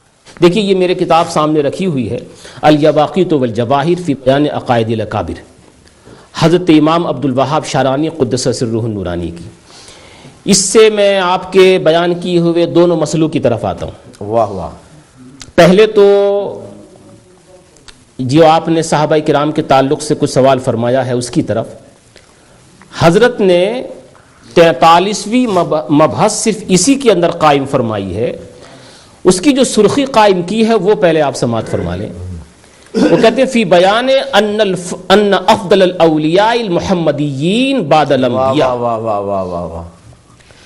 کہ نبیوں کے بعد اولیاء محمدین میں سب سے افضل جو ہیں والمرسلین اور رسولوں کے بعد ابو بکر ثم عمر ثم عثمان ثم علی رضی اللہ تعالی عنہم اجمعین. اور اس کے بعد وہ ذکر کر رہے ہیں کہ یہ ترتیب ان چاروں کے درمیان یہ قطعی ہے شیخ ابو الحسن اشعری رضی اللہ تعالیٰ عنہ کے درمیان. ان کے نزدیک وہ فرماتے ہیں کہ یہ حضرت ابو بکر رضی اللہ تعالیٰ عنہ، پھر فاروق اعظم، پھر عثمان غنی، اس کے بعد پھر مولا کائنات. یہ ترتیب حضرت ابو الحسن اشعری کے نزدیک قطعی ہے، ظنی بھی نہیں، قطعی ہے. اور اس کے بعد پھر انہوں نے ایک دلیل پیش فرمائی اور کہا ہم کسی اور سے کیا، خود مولا کائنات ہی کی زبانی آپ کو سنائی دیتے ہیں کہ مولا کائنات رضی اللہ تعالیٰ عنہ نے ان کی طرف سے روایت ہے اور فرمایا حدیث صحیح ہے. بعض لوگ یہ کہتے ہیں کہ ہم یہ مانتے ہیں کہ سب سے پہلے جو افضل ہیں، افضل الانبیاء، افضل الاولیاء بعد الانبیاء والمرسلین، وہ حضرت مولا کائنات ہے. اور دلیل میں ایک حدیث پیش کرتے ہیں. وہ یہ کچھ لوگ ایسا کہتے ہیں، اپنی طرف سے سوال کرتے ہیں اور دلیل پیش کرتے ہیں. وہ کہتے ہیں کہ دیکھیے اللہ کے نبی علیہ الصلاۃ والتسلیم نے ایک دفعہ آپ کے پاس ایک بھنا ہوا پرندہ آیا اور آپ نے دعا مانگی، اللہم اتنی باحب خلقک الیک یاکل معی من ھذا الطیر. اے میرے اللہ، اس پرندے کو کھانے کے لیے میرے پاس اس کو بھیج جو تیری مخلوق میں سب سے زیادہ محبوب و پسندیدہ ہو. سبحان اللہ. تو اس کو کھانے کے لیے حضرت مولا کائنات تشریف لائے. تو وہ اس سے استدلال یہ کرتے ہیں، اس سے یہ پتہ چلا کہ افضل البشر بعد الانبیاء حضرت مولا کائنات ہیں. حضرت عبد الوہاب شارانی رضی اللہ تعالیٰ نے اس کے اوپر مکمل بحث فرمائی اور انہوں نے یہ کہا کہ یہ حدیث جو آپ ذکر فرما رہے ہیں، اولاً تو اس کو ابن جوزی نے موضوعات کے اندر ذکر فرمایا ہے، اور اگر اس کو مانے تو پھر یہ ایک جزوی فضیلت ہے مولا کائنات رضی اللہ تعالیٰ عنہ کی. کہا یہ آپ جو حدیث سنا رہے ہیں اس سے بڑھ کر کے ہم آپ کو ایک حدیث سناتے ہیں اور وہ بھی مولا کائنات کی زبان سے سنواتے ہیں. واہ واہ واہ واہ. اور مولا کائنات کی زبان سے یہ حدیث صحیح ہے. فرمایا ما فضلکم ابو بکر بکثرت الصوم. یہاں کچھ لوگ یہ سوال بھی کرتے ہیں کہ آپ یہ بتائیے، جب آپ کہہ رہے ہیں کہ ابو بکر یہ افضل البشر بعد الانبیاء والمرسلین ہے تو اس کی وجہ کیا ہے؟ نماز، روزہ، حج، زکوٰۃ، اس کی وجہ کیا ہے؟ بجائے اس کے کہ ہم اپنی زبان سے وجہ بیان کریں، مولا کائنات نے خود اس کی وجہ بیان فرما دی. کہ صدیق اکبر کی افضلیت اور فضیلت کی وجہ کیا ہے. وہ کہتے ہیں ما فضلکم ابو بکر بکثرت صوم، ابو بکر تمہارے اوپر جو فضیلت رکھتے ہیں وہ اس لیے نہیں کہ وہ روزے بہت رکھتے ہیں، ولا صلاۃ، اس لیے بھی نہیں کہ نمازیں بہت پڑھتے ہیں، ولیکن بشیء وقر فی صدرہ، بلکہ وجہ یہ ہے کہ رب نے ان کے سینے میں کچھ ایسی چیز عطا فرمائی ہے جو کسی اور سینے میں نہیں. تو وجہ بھی بیان فرما دی ہے مولا کائنات رضی اللہ تعالیٰ. تو یہ وہ دلیل عظیم ہے کہ جس کو تم یہ کہتے ہو کہ وہ افضل البشر بعد الانبیاء ہیں، وہ خود یہ کہتے ہیں میں نہیں ہوں، ابو بکر ہیں. سبحان اللہ. جیسے کہ بھی قاری صاحب ذکر فرما رہے تھے کہ آیت کریمہ یا ایھا الذین آمنوا من یرتد منکم عن دینہ فسوف یأتی اللہ بقوم یحبونہ ویحبونہ. یہ حضرت صدیق اکبر رضی اللہ تعالیٰ عنہ کی شان میں گویا نازل ہوئی ہے اور ان کے اصحاب کے بارے میں، جیسے کہ آپ نے ابھی سماعت فرمایا. قاری صاحب ابھی ماشاءاللہ بہت اچھی گفتگو فرما رہے تھے، اور علامہ فراشوی صاحب قبلہ بھی. ابھی انہوں نے یہ ذکر فرمایا کہ ختم نبوت کے عقیدے کو محفوظ کرنے کے لیے 900 سے زیادہ صحابہ کرام شہید کیے گئے. اور وہ ایسا کیوں نہیں کرتے جبکہ ہم کو خالد ابن ولید رضی اللہ تعالیٰ عنہ کی سیرت سے یہ ملتا ہے کہ نبی پاک علیہ الصلاۃ والتسلیم کے منہ مبارک کی عزت کو بچانے کے لیے جب لوگ اپنی جانیں قربان کیا کرتے تھے تو عقیدہ ختم نبوت کو محفوظ کرنے کے لیے. واہ حضرت، بہت اچھے، بہت اچھے، کتنی عظمت ہے، کیا بات. انہوں نے اپنی جانوں اپنے مالوں کی قربانیاں پیش کی ہیں اس کے لیے. مسیلمہ، یہ بعض لوگ اس کو مسیلمہ، مشہور یہی ہے مسیلمہ، اور عام طور سے اس کو ایسی کہا بھی جاتا ہے مسیلمہ، لیکن صحیح لفظ جو ہے وہ مسیلمہ ہے، لام کے کسرے کے ساتھ، اس لیے کہ وہ مسلم کی تصغیر ہے یا مسلمہ کی تصغیر، مسیلمہ صحیح پروننسیشن اس کا مسلمہ ہے. تو اس کے مقابلے میں وہ لوگ گئے اور اس کی حد بندی کی، اس کو ختم کیا. یہ عقیدہ ختم نبوت کے لیے نبی پاک علیہ الصلاۃ والتسلیم کی شانوں میں سے ایک شان یہ ہے کہ اللہ نے ان کو خاتم النبیین بنایا ہے. حضرت عبداللہ ابن سلام رضی اللہ تعالیٰ عنہ یہ ارشاد فرماتے ہیں کہ بس اس کو میں ذکر کر کے پھر اپنی بات کو مکمل کرتا ہوں. کہتے حضرت کعب عبار رضی اللہ تعالیٰ عنہ کہ یہ میرے باپ یہ توریت کے بڑے عظیم عالم دین تھے اور مجھ سے کچھ چھپایا نہیں کیا کرتے تھے، اور جو کچھ حضرت موسیٰ علیہ الصلاۃ والتسلیم کے اوپر اترا اس کا برابر ان کو جتنا علم تھا کسی کو اتنا نہیں تھا. کہتے جب ان کا انتقال ہونے لگا، وصال کے قریب ہوئے، تو انہوں نے مجھے بلایا. میں یہ بات صرف اس لیے عرض کر رہا ہوں کہ حضور نبی کریم علیہ الصلاۃ والتسلیم کا وصف ختم نبوت یہ حضرت آدم علیہ الصلاۃ والتسلیم سے چلا رہا ہے. سبحان اللہ. بعض احادیث کے اندر ذکر فرمایا گیا کہ رب تبارک و تعالی نے حضرت آدم علیہ الصلاۃ والتسلیم کے دونوں شانوں کے درمیان بینا کتفی آدم علیہ السلام، حضرت آدم علیہ الصلاۃ والتسلیم کے دونوں شانوں کے درمیان لکھا تھا محمد الرسول اللہ خاتم النبیین.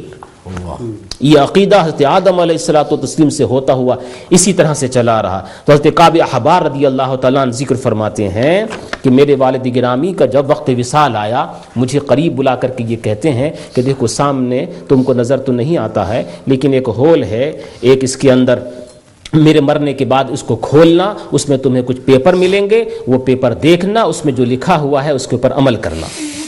کہتے ہیں ان کے انتقال کے بعد جب میں نے دیوار کے اندر سے وہ پیپر نکالے تو میں اس کو دیکھتا ہوں کہ لکھا ہوا ہے اس کے اندر محمد الرسول اللہ خاتم النبیین لا نبی بعدہ. محمد اللہ کے رسول ہیں، نبیوں کے خاتم ہیں یا خاتم ہیں، دونوں کہہ سکتے ہیں. لا نبی بعدہ، اور ان کے بعد کوئی بھی نیا نبی نہیں آنے والا ہے. تو عقیدہ ختم نبوت یہ اصل ایمان ہے، مدار ایمان ہے، منات ایمان ہے. جو اس میں شک و شبہ کسی طرح کا کرے گا وہ مومن ہو ہی نہیں سکتا. بہت اچھے حضرت، بہت ہی پیاری گفتگو آپ کی. آپ نے جو دلائل ختم نبوت کے حوالے سے اور جو گفتگو آپ نے حضرت صدیق باصفا کے حوالے سے کی ہے، الحمدللہ ہمارے احباب اور ہمارے ناظرین کے لیے یہ ایک بہت بڑا تحفہ ہے آج کی رات آپ کی طرف سے. محترم ناظرین یہ سفر انشاءاللہ جاری رہے گا. پروگرام میں ابھی وقت ہوا ایک بریک کا, مختصر سی بریک ہے, ملاقات ہوتی ہے بریک کے بعد. السلام علیکم. بسم اللہ الرحمن الرحیم. ویلکم بیک ناظرین کرام, آپ کا بھائی عقیل جلالی ایک مرتبہ پھر آپ کی خدمت میں حاضر ہے. بڑی پیاری گفتگو تینوں بزرگ علماء نے فرمائی ہے. الحمدللہ آپ کا سینہ بھی کملی والے آقا علیہ السلام کی محبت کا مدینہ بن چکا ہے الحمدللہ, اور یہ پیاری گفتگو جاری ہے. اب میں محقق برطانیہ حضرت علامہ مولانا ظفر محمود مجددی فراشوی صاحب دامت برکاتہم القدسیہ ان کی خدمت میں حاضری دوں گا. اور حضرت آپ نے ابتداءً جو ایک فاؤنڈیشن ہے خلافت راشدہ کے حوالے سے وہ بیان فرمائی ہے, اور بڑی ہی اہم گفتگو, اور میں یہ سمجھتا ہوں کہ یہ ایک اساسی گفتگو تھی جو آپ نے الحمدللہ پیش فرمائی. حضرت اب آپ کی خدمت میں میری یہ گزارش ہے کہ ختم نبوت کے حوالے سے جو خدمات حضرت ابو بکر صدیق رضی اللہ تعالیٰ عنہ نے پیش کی, اور جو اسلام نے یہ پیغام دیا, اور خلافت راشدہ میں جب یہ ایسی بات ہوئی تو ان بزرگ ہستیوں کا کیا عمل رہا. جی ہمارے ساتھ ایک کالر ہے حضرت, ان سے بات کرتے ہیں. ڈاکٹر ڈبلیو خان صاحب, السلام علیکم خان صاحب. وعلیکم السلام ورحمۃ اللہ وبرکاتہ. حافظ عقیل جلالی صاحب, سب سے پہلے آپ کو اور تینوں بزرگ قابل خوبصورت علماء علامہ فرشوی مجددی قاری طیب نقشبندی اور علامہ اشرفی صاحبان کو مدبانہ سلام. آپ امہ چینل کے چیف آف ریلیجیس افیئرز کے ناطے اگر اجازت ہے اس اہم موضوع مطابق مختصر محض 4-3 تحقیقی سوالات, اور یہ فقط صرف سوالات ہے, اس کا مطلب نہیں کہ میں یہ مانتا یا نہیں, یہ صرف تحقیقی مطالعہ ہے. پہلا سوال, آواز سنتے ہیں نا؟ جی جی جی جی بات کریں. اچھا, کیونکہ آپ کا آواز بہت آہستہ آ رہا ہے, لیکن اینی جلدی سے. پہلا سوال, ہم سنی تو مانتے ہیں لیکن صدیوں بعد کے شیعہ یا ہمارے سنیوں کتابوں سے نہیں, بلکہ پہلے صدی ہجری حوالہ جات, عبارات, دلائل یا کسی صحابی کہ خود مقدس ہاتھوں سے لکھے ہوئے ثبوت. کیا ثبوت ہے کہ حضرت علی نے پہلے 3 خلفاء راشدین رضی اللہ تعالیٰ عنہم اجمعین جو ایک دوسرے سے قریب رہتے تھے مدینہ میں, کہ آپ نے آپ کے پیچھے نماز پڑھے تھے, اس کا کیا دلائل ہے؟ دوسرا سوال, کیا دلائل ہے پہلے صدی ہجری سے کہ حضرت علی نے ابو بکر رضی اللہ تعالیٰ عنہ کے مختصراً خلافت اقدس میں مسلم کذاب یعنی جنگ امامہ میں لڑائی میں شرکت فرمایا تھا, اس کا کیا دلیل ہے؟ تیسرا سوال, صحیح اسلام کے دشمنوں کے مطابق جتنا جان لے حافظ صاحب اتنا اچھا ہوتا اپنے علمی اسلامی حفاظت کے لیے, تو کیا الاسود الانسی, طلحہ الازدی, ساجد بن الحریث اور خصوصاً مسلمہ بن حبیب الکذاب جو اللہ کے توحید اسلام میں بھی مانتا تھا لیکن نبوت کے جھوٹا دعویٰ کیا کرتا تھا, اس کے بھی کثرت سے مقتدی تھے تقریباً 1 لاکھ تک, تو کیا مسلم کذاب کا کوئی کتاب تھا جو وہ مانتا کہ اس پر اللہ کی طرف نازل ہوا؟ Did false prophet Muslim have any books of revelation? اور آپ کے اتنے کثرت سے فالوورز کیسے جمع ہوا؟ کیا وہ کسی قسم کے کرامات جھوٹے یا جادو کرتے تھے؟ How did he have so many followers? How did he inspire them? کیا وہ بھی نماز کی طرح کوئی عبادات یا رسم کرتے تھے؟ Would his followers pray in a similar manner? کیا وہ اپنے آپ کو ختم النبیین مانتا یا اپنے آپ کو صرف ایک پیغمبر مانتا تھا؟ کیا وہ بھی باقی گزشتے ہوئے انبیاء علیہ السلام میں مانتے تھے؟ معاذاللہ ثم معاذاللہ, اگر مسلمانوں نے جنگ یمامہ نہیں جیتا تو کیا مسلمہ پورے عرب کا پیغمبر بنتا؟ یعنی یمامہ کیا اتنا اہم جنگ تھا مسلمانوں کے لیے جس پر پورا امت ڈیپینڈ تھا؟ اور آخر سوال ہے آخر سوال حافظ صاحب, راشدہ کے دور میں جی حضور ازواج مطہرہ رضوان اللہ عنہ اجمعین کہ کیا اپنے مختلف مکان تھے یا اپنے پیدائشی خان والوں رشتہ داروں سے رہتے تھے؟ اور کیا آپ کسی اور صحابیات یا اہل بیت کی خواتین کو اسلامی دعوت دیتے تھے نبی پاک علیہ وسلم کے بعد؟ یا غیر مسلم مثلا مسلمہ کذاب یا اور دیگر جھوٹے نبوت کے دعویٰ کرنے والوں کے ازواج جو تھے کیا ان کو اسلام کی طرف دعویٰ یا تبلیغ کرتے تھے؟ زیادہ تر کیا کرتے تھے دین اسلام کے لیے؟ کیا آپس میں اکٹھے یا علیحدہ رہتے تھے؟ What did the holy mothers of blessed believers do after passing of Prophet peace be upon him? علمی ارشاد فرمائے گا. بہت مہربانی, شکریہ. جزاک اللہ جناب ڈاکٹر ڈبلیو خان صاحب, آپ نے ماشاءاللہ مجھے خوشی یہ ہو رہی ہے کہ آپ نے موضوع کے مطابق جو ہے گفتگو فرمائی ہے، اور سوالات تو اتنے ہیں، آج کیا اگلے 2 پروگرام بھی اس کے اوپر کیے جائیں تو ماشاءاللہ آپ نے سوالات دے دی. اللہ تعالیٰ آپ کو سلامت رکھے، آباد رکھے. لیکن خوشی کی یہ بات ہے کہ آپ نے ٹاپک سے ریلیٹڈ جو کویسچنز ہیں وہ پوچھے ہیں. انشاءاللہ جتنے ممکن ہوئے آج کے پروگرام میں ہمارے بزرگ علماء انشاءاللہ اس پر گفتگو فرمائیں گے. حضرت آپ نے ابھی ان کی بھی گفتگو سماعت جی جی ہمارے ساتھ ایک اور حضرت صاحب آپ کے چاہنے والے آئرلینڈ سے آگئے ہیں، مقبول بھائی. السلام علیکم مقبول بھائی. وعلیکم السلام. جی مقبول صاحب. اعوذ باللہ من الشیطان الرجیم، بسم اللہ الرحمن الرحیم. قرآن پاک کی آیت ہے یا ایھا الانسان انک قادح الی ربک قدحا فملاقیہ. ہاں جی. اس میں جو قادح جو الفاظ آئے ہیں اس کے اوپر تو اسی روشنی ڈال دے جی کہ ٹھیک. کتنی محنت کرنے کی ضرورت ہے انسان کو کہ وہ اللہ تعالیٰ کی ملاقات کا حقدار ٹھہرایا جائے گا. ٹھیک. دوسرا یہ ہے کہ آپ کو حضرات علماء حضرات تو بہت زور لگاتے ہیں، بہت کوشش کرتے ہیں، قاضیوں کا جو حکم ہے اس کے اوپر عمل کرتے نظر آتے ہیں کہ ختم نبوت کو جو ہے وہ آپ ثابت کریں. لیکن ہم بھی انتظار کرتے ہیں کہ کوئی آپ کے جو عام لوگ ہیں وہ بھی ہمارے پاس آئیں، ہمیں تبلیغ کریں. تو وہ بہت کتراتے ہیں لوگ. کیا بات ہے آپ ان کو روکتے ہیں کہ ان کو تبلیغ بھی مت کرو. تو اگر وہ زور نہیں لگائیں گے، کوشش نہیں کریں گے تو اس آیت کے مصداق کیسے ٹھہریں گے؟ بڑی بات اگر آپ ان کو محنت کرنے سے روک دیں گے. نہیں آپ کو کس نے کہا ہم نے محنت کرنے سے کسی کو روکا ہے؟ ابھی آپ دیکھیں نا کیسی محنت ہوتی ہے. آپ کا آنا بنتا تھا آئرلینڈ سے مقبول بھائی، آج میں تو منتظر تھا. آپ نے بہت اچھا کیا، کال کی ہے. تو انشاءاللہ آپ کی جی میں بھی چاہتا ہوں آپ کے علماء کو جو بھیجتا ہوں پیغام، کوئی بات کر کے راضی نہیں ہے. نہیں جناب، آپ اینی ٹائم عقیل جلالی آپ کے لیے حاضر ہے. دیکھنے کے لیے بیٹھ جاتے ہیں. نہیں آپ نے کہا نا عوام کے لیے، یہ تو علماء ہے، میں عوام میں سے ہوں. انہوں نے مجھے، میں ایک بندہ ہوں آخر سا، آپ جہاں چاہیں گے انشاءاللہ وہاں آ کے میں کوشش کروں گا. آپ عام آدمی نہیں ہیں، آپ ماشاءاللہ امام ہیں ایک مسجد کے. میری یہاں سے آپ رجسٹریشن پتا کر سکتے ہیں. میں ایک مزدور آدمی ہوں. او جناب میں بھی آپ کی طرح مزدور آدمی ہوں. آپ دیکھیں تو صحیح، میں آپ کو کہتا ہوں آپ جہاں بھی ہیں آپ مجھے دعوت دیں، میں آپ کے پاس آتا ہوں، میں کوشش کرتا ہوں. یہ تو بزرگ علماء ہے، ٹوپی اتھے رکھ کے بھی گال کر لینے ہیں. جو اگر مزدور بندہ انج دیس دیتے آپ تشریف لائیں لانگ فورڈ کی مسجد میں.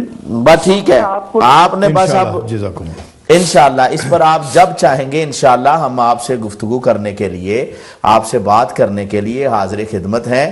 اور اسی بات پر کہ نبی پاک صاحب رولاک صلی اللہ علیہ وسلم کو اللہ پاک نے آخری نبی بنا کر بھیجا، ختم نبوت کا تاج سجا کر بھیجا ان کے سر پر. اور انشاءاللہ دلائل ابھی چل رہے ہیں تو انشاءاللہ ابھی تو بات اور آگے بڑھے گی. جی حضرت قبلہ.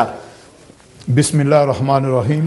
سب سے پہلے تو میں پھر یہ دہراؤں گا کہ سورہ نور کی آیت 55 آیے استخلاف میں خلافت کا ذکر ہے اور خلافت کے وعدے کا ذکر ہے. جی تو یہ اگر کوئی لوگ اگر ان خلفاء کو جو اللہ کے محبوب صلی اللہ علیہ وسلم نے جن کے بارے میں اتھارٹی بنایا، جن کو اور مور لگائی ہے، اگر کوئی شک شبہ کرتا ہے تو وہ اللہ کے قرآن پر بھی شک کر رہا ہے اور نبی پاک صلی اللہ علیہ وسلم کی احادیث جو ہم نے پڑھی ہیں کہ سرکار نے فرمایا کہ میرے بعد یہ خلیفہ ہوگا، یہ خلیفہ ہوگا. یہ ان کی ایک کتاب ہے، میں تاکہ اس کو مکمل کر سکوں. یہ تفسیر قمی، کم از کم وہ لوگ اس کو دیکھیں کہ جو اس کا انکار کرتے ہیں. یہ اس تفسیر میں خود یہ لکھتے ہیں کہ یہ سورہ تحریم کی جو پہلی آیہ کریمہ ہے نا، یا ایھا النبی لما تحرم ما احل اللہ لک، اس کی تفسیر بیان کرتے کرتے لکھتے ہیں کہ اللہ کے محبوب سرور عالم صلی اللہ علیہ وآلہ وسلم نے حضرت ماریہ کو یہ بتایا کہ میرے بعد میرے اس جہان سے جانے کے بعد انا ابا بکرین، ابو بکر جو ہے وہ خلیفہ ہوگا، ثم من بعد ہی ابو کے، یہ حضرت حفصہ کے، حضرت حفصہ کو نبی پاک صلی اللہ علیہ وسلم نے فرمایا کہ میرے بعد جو ہے نا ابو بکر خلیفہ ہوگا، اور اس کے بعد ابو کے تمہارا ابا جناب فاروق اعظم خلیفہ ہوگا۔ جب اللہ کے رسول نے یہ فرما دیا، یہ شیعہ کی کتاب ہے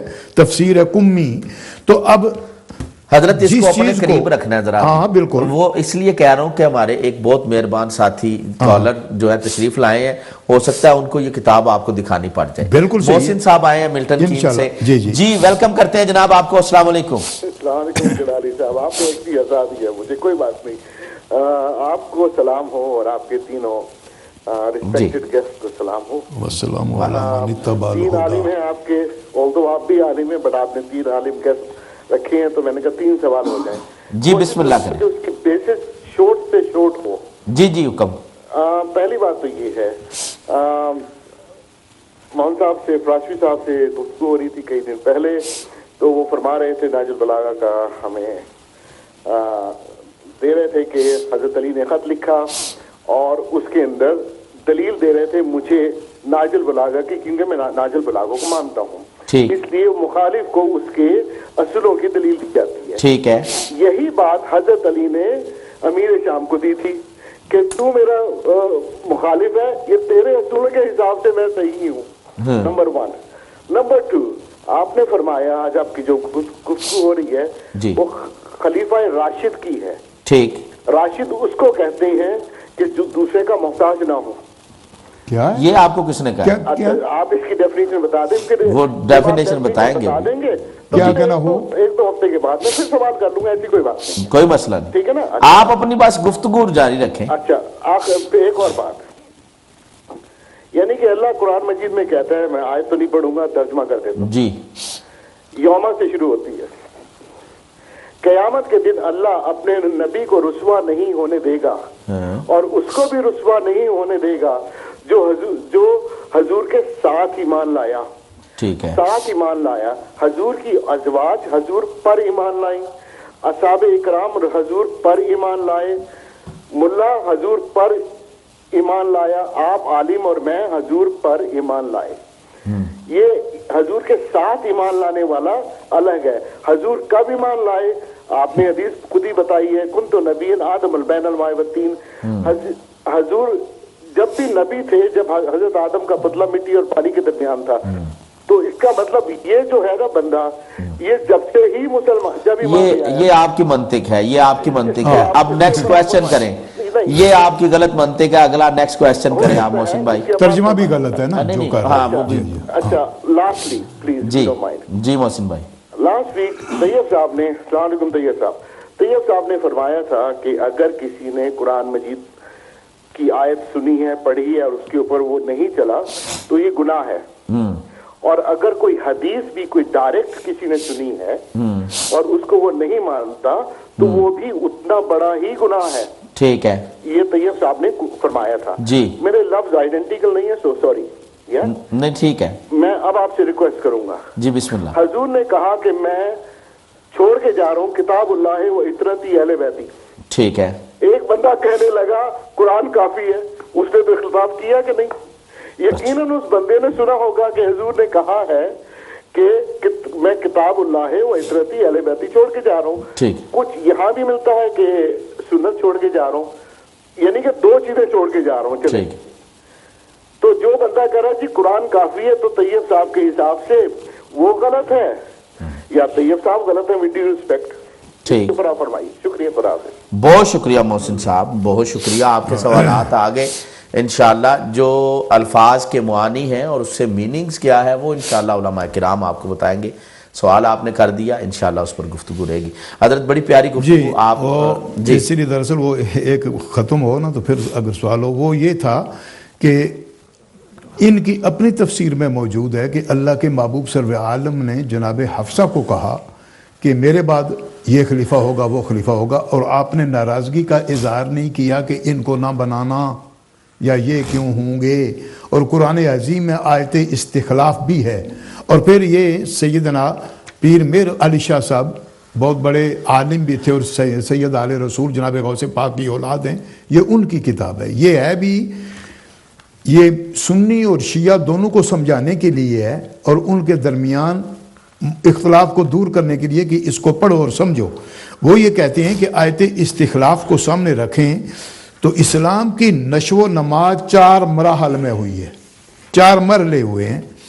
پہلا مرحلہ یہ ہے ظہور اسلام کے وقت سے دیکھا جائے تو بعثت نبوی جو مکہ معظمہ میں واقع ہوئی، گویا اسلام کا تولد اس وقت ہوا، مگر اس وقت کے مسلمانوں کو اس کے اظہار کی ابھی قدرت نہ تھی. یہ مرحلہ ہجرت مدینہ منورہ تک رہا، ایک مرحلہ. دوسرا مرحلہ کہتے ہیں کہ دوسرا مرحلہ ہجرت کے بعد مدینہ شریف میں جا کر شروع ہوا. اس دور میں مشرکین مکہ سے قصدن اور اسی طرح تابان جہاد اور قتال شروع ہو گیا. مکہ فتح ہونے پر یہ جو صورت تھی نا یہ ختم ہوئی، یہ اس کا ظہور ہوا. پھر نبی پاک سرور عالم اس جان فانی سے کوچ فرمایا آپ نے اور رفیق اعلیٰ سے جا ملے. 2 مرحلے. تیسرا مرحلہ آپ کے انتقال کے بعد شروع ہوا. اس میں عظمت اسلام و قوت اسلام یہاں تک بڑھی کہ وہ ارد گرد کیسر و روم کی شہنشاہیت کا خاتمے کا سبب بنا اور اس میں مسلمانوں کو غلبہ ہوا اور اسلام پھیلا. چوتھا مرحلہ کہتے ہیں کہ ان مفتوحہ بلاد میں اسلام کی ترویج اور مساجد کی تعمیر. یہ 4 مرحلے تھے اور وہ خود بیان کرتے ہیں کہ محمد رسول اللہ والذین معہ اشداء علی الکفار رحماء بینہم تراہم رکعا سجدا. یہ 4 مرحلے ان میں شامل ہیں اس آیہ کریمہ کی تشریح میں. اور اس لیے اس سے ثابت ہوا کہ یہ جو خلافت تھی نا، یہ جو خلافت تھی، یہ خلافت اسی لیے تھی اور اسی لیے کہا اخرج شطاؤ فآزرہ فاستغلظ، یعنی جب وہ کھیتی پک گئی، یعنی اسلامی فتوحات کا دور ہوا تو یہ سارا ذکر اس میں موجود ہے. اور اگر کوئی اس کو نہ مانے ان خلفاء کی خلافت کو تو وہ قرآن عظیم کا بھی انکار کر رہا ہے اور نبی پاک سرور عالم کے احادیث کا بھی انکار کر رہا ہے. اور پھر اللہ کے محبوب سرور عالم صلی اللہ علیہ وآلہ وسلم نے کئی احادیث ہیں کہ اللہ کے محبوب نے کہا اقتدوا بالذین من بعدی من اصحابی ابی بکر و عمر، ابو بکر اور عمر ان کا یہ ترتیب بیان کی ہے. اور انہی کے دور میں جس طرح فتوحات ہوئیں، اسلام پھیلا، روم و ایران کی سلطنتیں ختم ہوئیں، اسلام وہاں تک گیا اور سلطنت اسلامی کی بنیاد مستحکم ہوئی اور مکمل ہوئی. اسی طرح عقیدہ ختم نبوت بھی، یہ جس طرح دیکھیے حضرت علامہ اشرفی صاحب بڑی خوبصورت بیان فرما رہے تھے کہ یہ عقیدہ جناب آدم بلکہ ان سے بھی پہلے یعنی عالم ارواح میں جب رب تعالیٰ نے میثاق لیا، وَإِذْ أَخَذَ اللَّهُ مِيثَاقَ النَّبِيِّينَ، سارے نبیوں سے، لَمَا آتَيْتُكُمْ مِنْ كِتَابٍ وَحِکْمَةٍ، جب تم کو کتاب بھی دی جائے حکمت بھی دی جائے، ثُمَّ جَاءَكُمْ، یعنی وہ آ چکے ہوں گے، کتاب و حکمت انہیں اللہ دے چکا ہوگا اور وہ آئے ہوں گے اپنے اپنے دور میں. یہ ثُمَّ تراخی کے لیے ہے. ثُمَّ جَاءَكُمْ رَسُولٌ، پھر اس کے بعد وہ رسول آ جائے. حالانکہ ان میں سے بھی تو 313 رسول ہیں. یہ رسول اس لیے کہا گیا کہ ان کی نبوت اور رسالت قیامت تک کے لیے جاری اور ساری ہے، قیامت تک کے لیے. پھر لَتُؤْمِنُنَّ بِهِ وَلَتَنْصُرُنَّ، اور پھر قَالَ أَأَقْرَرْتُمْ وَأَخَذْتُمْ عَلَى ذَلِكُمْ إِصْرِي، یعنی اتنی پابندیاں لگا کر یہ اللہ نے اپنے محبوب کی ختم نبوت کا اس میں بھی اعلان ہے جو کہ کیا ہے. تو صحابہ کرام نے، جناب صدیق اکبر نے بالفعل جنگ کی، اس میں یقیناً جناب مولا مرتضیٰ فاروق اعظم یہ سارے صحابہ موجود تھے اور بڑے کٹھن وقت تھا، لیکن آپ نے ذرہ بر بھی اس کی پرواہ نہ کی کہ کٹھن ہے، کہا کہ یہ مسئلہ بہت عام ہے. اور اسی طرح جناب فاروق اعظم کے دور میں جب دین پھیلا تو وہاں بھی اللہ کے رسول کی خاتمیت، عقائد بھی وہاں گئے ہیں اور آپ کے دین کی تشریعات بھی وہاں تک پہنچی ہیں. اور پھر جناب عثمان غنی کا دور آیا، پھر جناب مولا مرتضیٰ کا دور آیا. تو یہ جتنے ادوار ہیں ان میں اللہ کے محبوب کی تعلیمات کا خیال رکھا گیا، شریعت مطہرہ کا خیال رکھا گیا، اور اس کو اللہ کے محبوب کے جو مشن آپ نے شروع کیا تھا وہ تکمیل مشن کے لیے یہی پیریڈ ہے کہ جس پیریڈ میں غلبہ ادیان بھی ہوا ہے اور دور دراز تک اسلام حکومت بھی پہنچی ہے. سبحان اللہ. یہ تھا سوال، اور کیا تھا آپ کا سوال؟ حضرت چونکہ ابھی وقت ہے بریک کا، میں چاہتا ہوں بریک کے اس پار پھر مزید گفتگو جاری و ساری رہے گی. محترم ناظرین، ہمارے پروگرام میں وقت ہے بریک کا، بریک کے اس پار ہماری پھر سے ملاقات ہوگی. تب تک کے لیے جی اچھا ان سے بات کر لیتے ہیں. جی السلام علیکم. وعلیکم السلام جناب عقیل جلالی صاحب، میں شبیر نقشبندی لندن سے آپ کر رہا ہوں. جی شبیر بھائی. حضرت میرے 2-3 چھوٹے چھوٹے سوال ہیں. میری چشتی صاحب گولے شریف والوں کے مرید ہیں، ان کے ساتھ ہم طاہر علاؤالدین قادری صاحب، جو آپ نے قادری صاحب کے پیر ہیں طاہر علاؤالدین صاحب البغدادی الگیلانی، ان سے ملاقات کا شرف حاصل ہوا. تو آپ دوران گفتگو فرمانے لگے کہ فارسی دوستیوں کی زبان ہوگی. تو میرا سوال ہے اس سلسلے میں آپ کے کہ جنت اور دوزخ والوں کی کیا زبان ہوگی؟ اس کا کوئی قرآن حدیث میں ایسا یعنی بات آئی ہے یا نہیں آئی؟ یہ میرا پہلا سوال ہے کہ انہوں نے فرمایا کہ فارسی جو ہے دوستیوں کی زبان ہوگی، ان کی زبان اثر سے میں نے سنا. تو پھر میں نے یہ سوال بڑے عرصہ ہوگا، آپ کا تو وصال بھی ہو گیا. اور دوسرا سوال یہ ہے کہ میری نظر سے گزرا کیا نام ہے شفیق بلخی اور حضرت ابراہیم بن ادم کا مکالمہ آپس میں، کہ دونوں کا آمنا سامنا کہیں ہو گیا. تو حضرت ابراہیم بن ادم پوچھنے لگے شفیق بلخی سے کہ آپ روزی پانی کے بارے میں، روٹی پانی کیا انتظام کرتے ہیں؟ تو انہوں نے بولا کہ اگر مل جائے تو کھا لیتے ہیں، نہیں تو صبر شکر کر کے بیٹھ جاتے ہیں. تو ابراہیم بن ادم نے فرمایا کہ تو جو یہ کام کرتا ہے، میری گلی کے کتے بھی یہ کام کرتے ہیں کہ انہیں ملے تو وہ کھا لیتے ہیں، نہیں تو صبر شکر کر کے بیٹھ جاتے ہیں. تو انہوں نے شفیق بلخی نے آگے سے پوچھا کہ آپ کیا انتظام کرتے ہیں؟ تو انہوں نے فرمایا کہ اگر مل جائے تو اللہ کے راستے میں خیرات کر دیتے ہیں اور خود صبر شکر کر کے بیٹھ جاتے ہیں. تو انہوں نے آگے بڑھ کر شفیق بلخی ان کا ماتھا چوم لیا. تو اس میں 2 چیزیں جو واضح نظر آئیں کہ ایک فقراء میں تواضع ظاہر ہوئی، اور دوسری یہ ہے کہ جو قیامت تک آنے والے مشائخ ہیں اور پیران عظام ہیں یا اس قسم کے دین کے کام کرنے والے لوگ ہیں، ان کے لیے کیا پیغام ان دونوں یعنی مشائخین کی گفتگو میں مضمیر ہے؟ کوئی اور سوال ہے حضرت؟ شکریہ، السلام علیکم. وعلیکم السلام ورحمۃ اللہ وبرکاتہ. شبیر نقشبندی صاحب، آپ نے ایک سوال کیا، ایک پورا واقعہ سنایا، اس پر بھی سوال کیا. اللہ پاک آپ کو سلامت رکھے.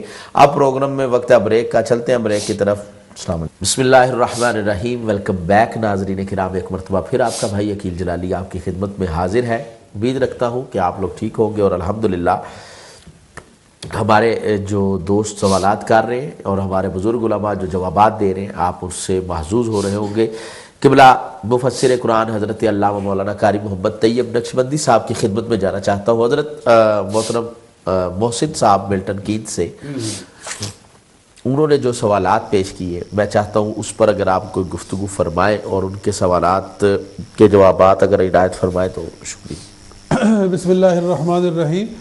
جہاں تک مجھے ان کی باتوں میں سے کچھ یاد ہے، وہ یہ سوال کر رہے تھے کہ حضور علیہ السلام نے تو فرمایا کہ میں تمہارے درمیان 2 چیزیں چھوڑ کر جا رہا ہوں، ایک اللہ کی کتاب اور ایک اپنی اطرت چھوڑ کر جا رہا ہوں.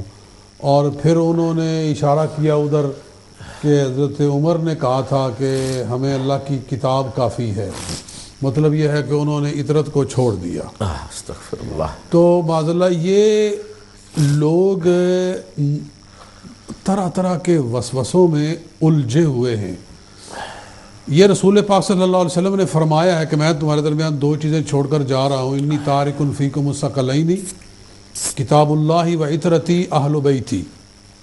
اور آگے ارشاد فرمایا وَلَن يَفْتَرِقَا، یا دوسرا ہے وَلَن يَتَفَرَّقَا حَتَّى يَرِدَ عَلَيَّ الْحَوْضَ، کہ کتاب اور عطرت ایک دوسرے سے جدا نہیں ہوں گے حتیٰ کہ حوض کوثر پر دونوں اکٹھے میرے پاس آ جائیں گے. تو اس کا مطلب یہ ہے کہ حضور سرکار صلی اللہ علیہ وسلم فرما رہے ہیں کہ میری عطرت بھی کتاب پر ہی عمل کرے گی، گویا عمل کے لیے کتاب ہے، عمل کے لیے کتاب ہے، اور حضور صلی اللہ علیہ وسلم کی سنت بھی اصل میں کتاب کی تشریح ہے، جو پیروی ہے وہ کتاب کی ہے، اور حدیث چونکہ قرآن کی تشریح کرتی ہے تو حدیث کے اوپر بھی پھر عمل کیا جاتا ہے۔ اور اگر حدیث قرآن سے یوں ٹکرا جائے، جیسے کہ حضور صلی اللہ علیہ وسلم نے فرمایا کہ میرے بعد لوگ حدیثیں گھڑیں گے تو تم ان کو کتاب اللہ پر پیش کرنا، اگر قرآن کے موافق پاؤ ان باتوں کو تو قبول کر لینا، وگرنہ ان کو چھوڑ دینا۔ تو گویا جو معیار ہدایت ہے، معیار ایمان ہے، معیار نجات ہے، وہ کیا ہے؟ وہ کتاب اللہ ہے، وہ قرآن پاک ہے۔ اور اطرت کو جو چھوڑنا ہے وہ اس لیے کہ اطرت قرآن کی حفاظت کرنے والی ہے، اطرت قرآن کو لوگوں تک پہنچانے والی ہے۔ اور ملا باقر مجلسی جو کہ علماء اہل تشیع کا بڑا امام ہے، اس نے بھی حیات القلوب میں لکھا ہے کہ کتاب اللہ کو پکڑنے کا مطلب ہے کتاب اللہ پر عمل کرنا، اور اطرت کو پکڑنے کا مطلب ہے اطرت سے محبت کرنا۔ واہ، اطرت سے محبت کرنا، واہ واہ واہ واہ، کیا اطاعت قرآن کی ہے۔ اور سادات دنیا میں لاکھوں ہیں، کروڑوں ہیں، جو قرآن پہ عمل کرنے والا ہے اسی کی محبت ہے، اسی کی عزت ہے، اسی کا احترام ہے، اور جو قرآن سے ہٹ گیا وہ اطرت سے ہی نکل گیا، وہ اطرت سے نکل گیا، کیونکہ حضور فرما رہے ہیں کہ یہ دونوں جدا نہیں ہوں گے، حتیٰ یرد علی الحوض، یہاں تک کہ حوض پر میرے پاس یہ دونوں اکٹھے آ جائیں گے۔ تو اطرت وہی اطرت ہے جو قرآن سے جڑی ہوئی ہے۔ سبحان اللہ۔ اور قرآن تو صحابہ کرام کو جنتی قرار دے رہا ہے، وَكُلًّا وَعَدَ اللَّهُ الْحُسْنَى فرما رہا ہے، اور وَالسَّابِقُونَ الْأَوَّلُونَ مِنَ الْمُهَاجِرِينَ وَالْأَنصَارِ وَالَّذِينَ اتَّبَعُوهُم بِإِحْسَانٍ رَضِيَ اللَّهُ عَنْهُمْ وَرَضُوا عَنْهُ فرما رہا ہے۔ قرآن تو یہ فرما رہا ہے۔ تو جو بندہ اپنے آپ کو اطرت میں سے بھی کہے اور صدیق اکبر کو معاذ اللہ گالیاں بھی دے، فاروق اعظم کو معاذ اللہ تبرے بولے، جناب عثمان غنی پر تبرے بولے، تو وہ تو قرآن سے ہٹ گیا، قرآن سے اس کا تعلق ختم ہو گیا۔ اور جب اللہ کی کتاب سے تعلق ختم ہو جائے تو قرآن فتویٰ دیتا ہے کہ انہ لیس من اہلک، وہ اہل بیت سے خارج ہے۔ حضرت نوح علیہ السلام کا سگا بیٹا ہی کیوں نہ ہو، جب نوح علیہ السلام پر اترنے والی وحی کو اس نے چھوڑ دیا تو اللہ نے فرمایا کہ یہ آپ کے اہل بیت میں سے خارج ہے۔ تو وہ بندہ جو اپنے آپ کو اطرت میں سے ہونے کا دعویٰ کرے اور پھر عقیدہ اس کا قرآن پاک کے خلاف ہو، اس کا قرآن سے کوئی تعلق نہیں، نہ وہ اطرت میں شامل ہے، وہ اطرت سے خارج ہے۔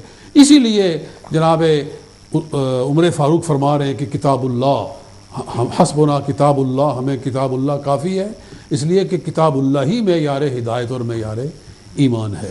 اطرت اسی وقت تک اطرت ہے جب تک کتاب اللہ سے جڑے ہوں۔ اور دوسرا قاری صاحب قبلہ فراشفی صاحب کو مبارک بھی ہم دے دیں کہ انہوں نے ماشاءاللہ جو مسئلہ سمجھایا محسن صاحب کو، وہ ان کے سمجھ میں آ گیا کہ انہوں نے جو نہج البلاغہ کا حوالہ دیا تھا خط کا، تو محسن بھائی نے آج یہ کہا کہ استدلال واقعی دوسروں کی کتاب سے دینا چاہیے، اور جو مجھے سمجھ آ رہی تھی کہ وہ اس بات کو ایکسیپٹ کر رہے تھے کہ مولا کائنات نے جو اپنی ایکسیپٹنس کے حوالے سے، اپنی خلافت کے حوالے سے اعلان کیا، تو مجھے امید ہے کہ آپ کے چلو دوسرے دوست نہ صحیح، آج کے بعد آپ ضرور اس بات کے قائل ہو گئے ہیں کہ حضرت ابوبکر صدیق رضی اللہ تعالیٰ عنہ، حضرت عمر فاروق رضی اللہ تعالیٰ عنہ، حضرت عثمان غنی رضی اللہ تعالیٰ عنہ آپ کی خلافت پر حضرت علی رضی اللہ تعالیٰ عنہ خوش تھے، ماشاءاللہ، اور اپنی خلافت کی جب بات کرتے تھے تو پہلے ان بزرگوں کی خلافت کا ذکر کرتے تھے، کیونکہ آپ نے ہی کہا ہے کہ حضرت صاحب نے نہج البلاغہ کے خط کا حوالہ دیا، اور نہج البلاغہ آپ کے لیے جو ہے وہ اتھینٹک ہے، یہ آپ کے الفاظ تھے۔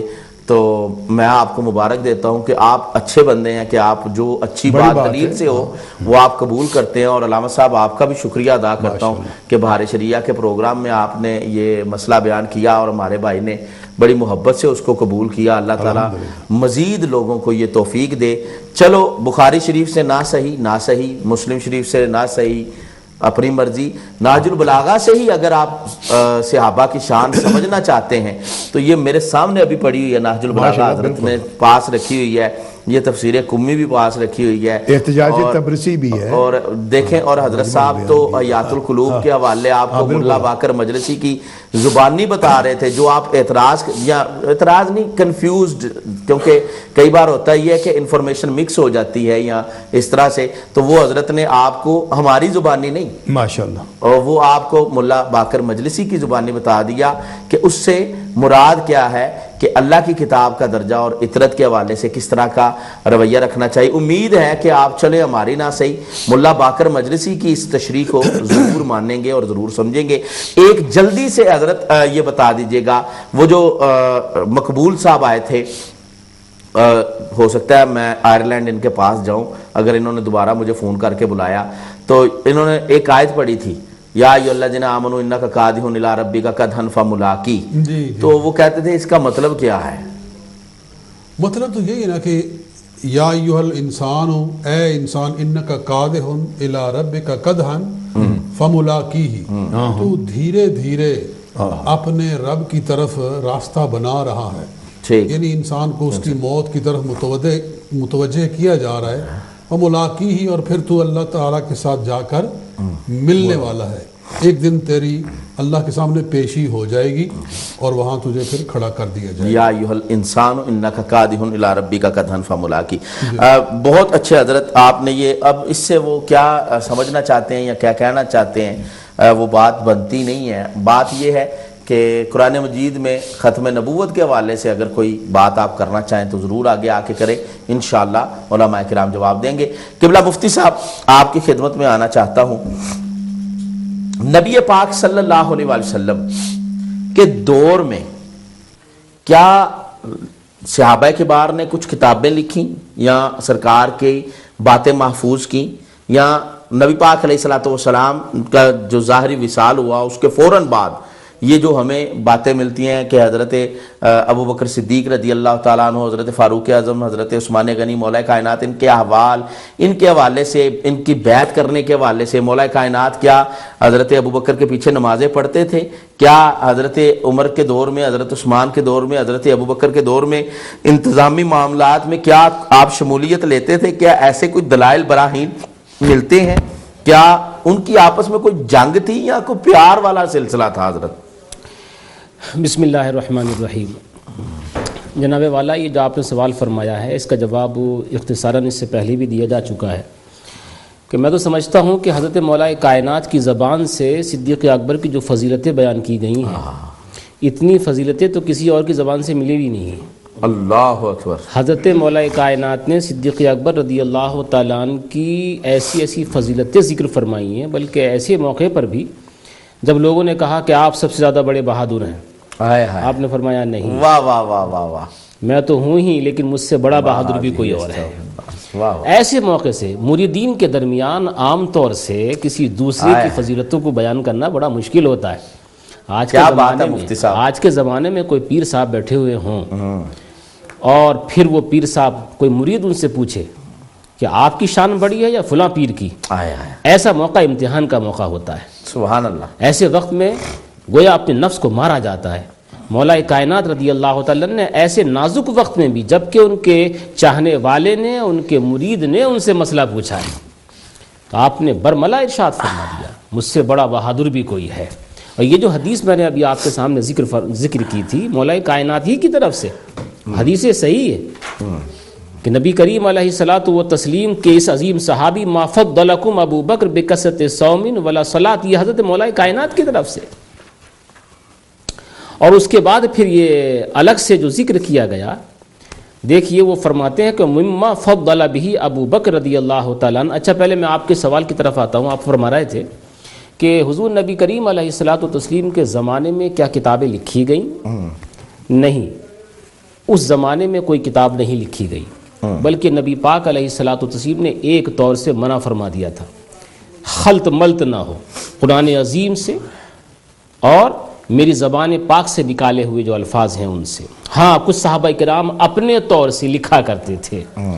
حضرت مولا کائنات رضی اللہ تعالیٰ عنہ کے پاس ہمیشہ ایک رکا رہا کرتا تھا جس میں زکوٰۃ کے مسائل لکھے ہوئے تھے اور بہت ساری باتیں لکھی ہوئی تھیں، تو فردن بہت سارے صحابہ کرام نے اپنے اپنے طور سے معلومات لکھی، لیکن اللہ نے صحابہ کرام کو وہ عظیم حافظہ عطا فرمایا تھا کہ ان کو لکھنے کی ضرورت ہی نہیں پڑتی تھی. خاص طور سے حضرت ابو ہریرہ رضی اللہ تعالیٰ عنہ. یہ کتابیں لکھنے کا جو دور گویا شروع ہوا وہ حضرت امام اعظم رضی اللہ تعالیٰ عنہ کے بعد سے. امام اعظم رضی اللہ تعالیٰ عنہ سن 70 ہجری یا سن 80 ہجری کے اندر پیدا ہوئے، 150 میں آپ کا وصال ہوا. پھر اس کے زمانے کے بعد پھر امام بخاری، امام مسلم وغیرہ دیگر حضرات کرام. تو نبی پاک علیہ الصلاۃ والتسلیم کے دور مبارک میں جب تک آپ حیات ظاہری کے اندر تشریف فرما تھے، اس طرح کی کوئی کتاب تصنیف نہیں کی گئی اور اس کی ضرورت بھی محسوس نہیں کی گئی. غالباً یہ آپ کا ایک سوال تھا کہ آپ کے دور کے اندر کوئی کتاب لکھی گئی یا نہیں لکھی گئی. ٹھیک. اور حضرت اور اس حوالے سے میں یہ پوچھنا چاہتا ہوں کہ مولا کائنات کیا حضرت ابوبکر صدیق کے پیچھے نماز پڑھتے تھے؟ کیا جنگ یمامہ میں آپ نے شمولیت کی؟ کیا اس ٹائم جو مارکے ہوئے کیا ان میں آپ موجود ہوتے تھے یا نہیں ہوتے تھے؟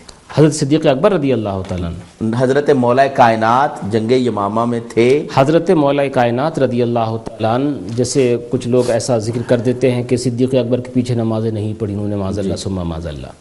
یہ ایک افتراء ہے، یہ جھوٹ ہے.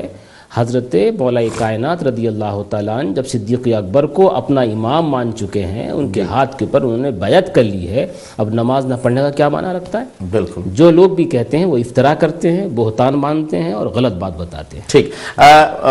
حضرت علامہ فراشفی صاحب، میں آپ کی طرف آنا چاہتا ہوں اور اسی حوالے سے میں یہ چاہتا ہوں کہ کیا غیروں کی کتاب میں کوئی ایسا ہمارے پاس؟ ماشاءاللہ. ٹھیک ہے. یہ ہے احتجاج تبرسی. ٹھیک.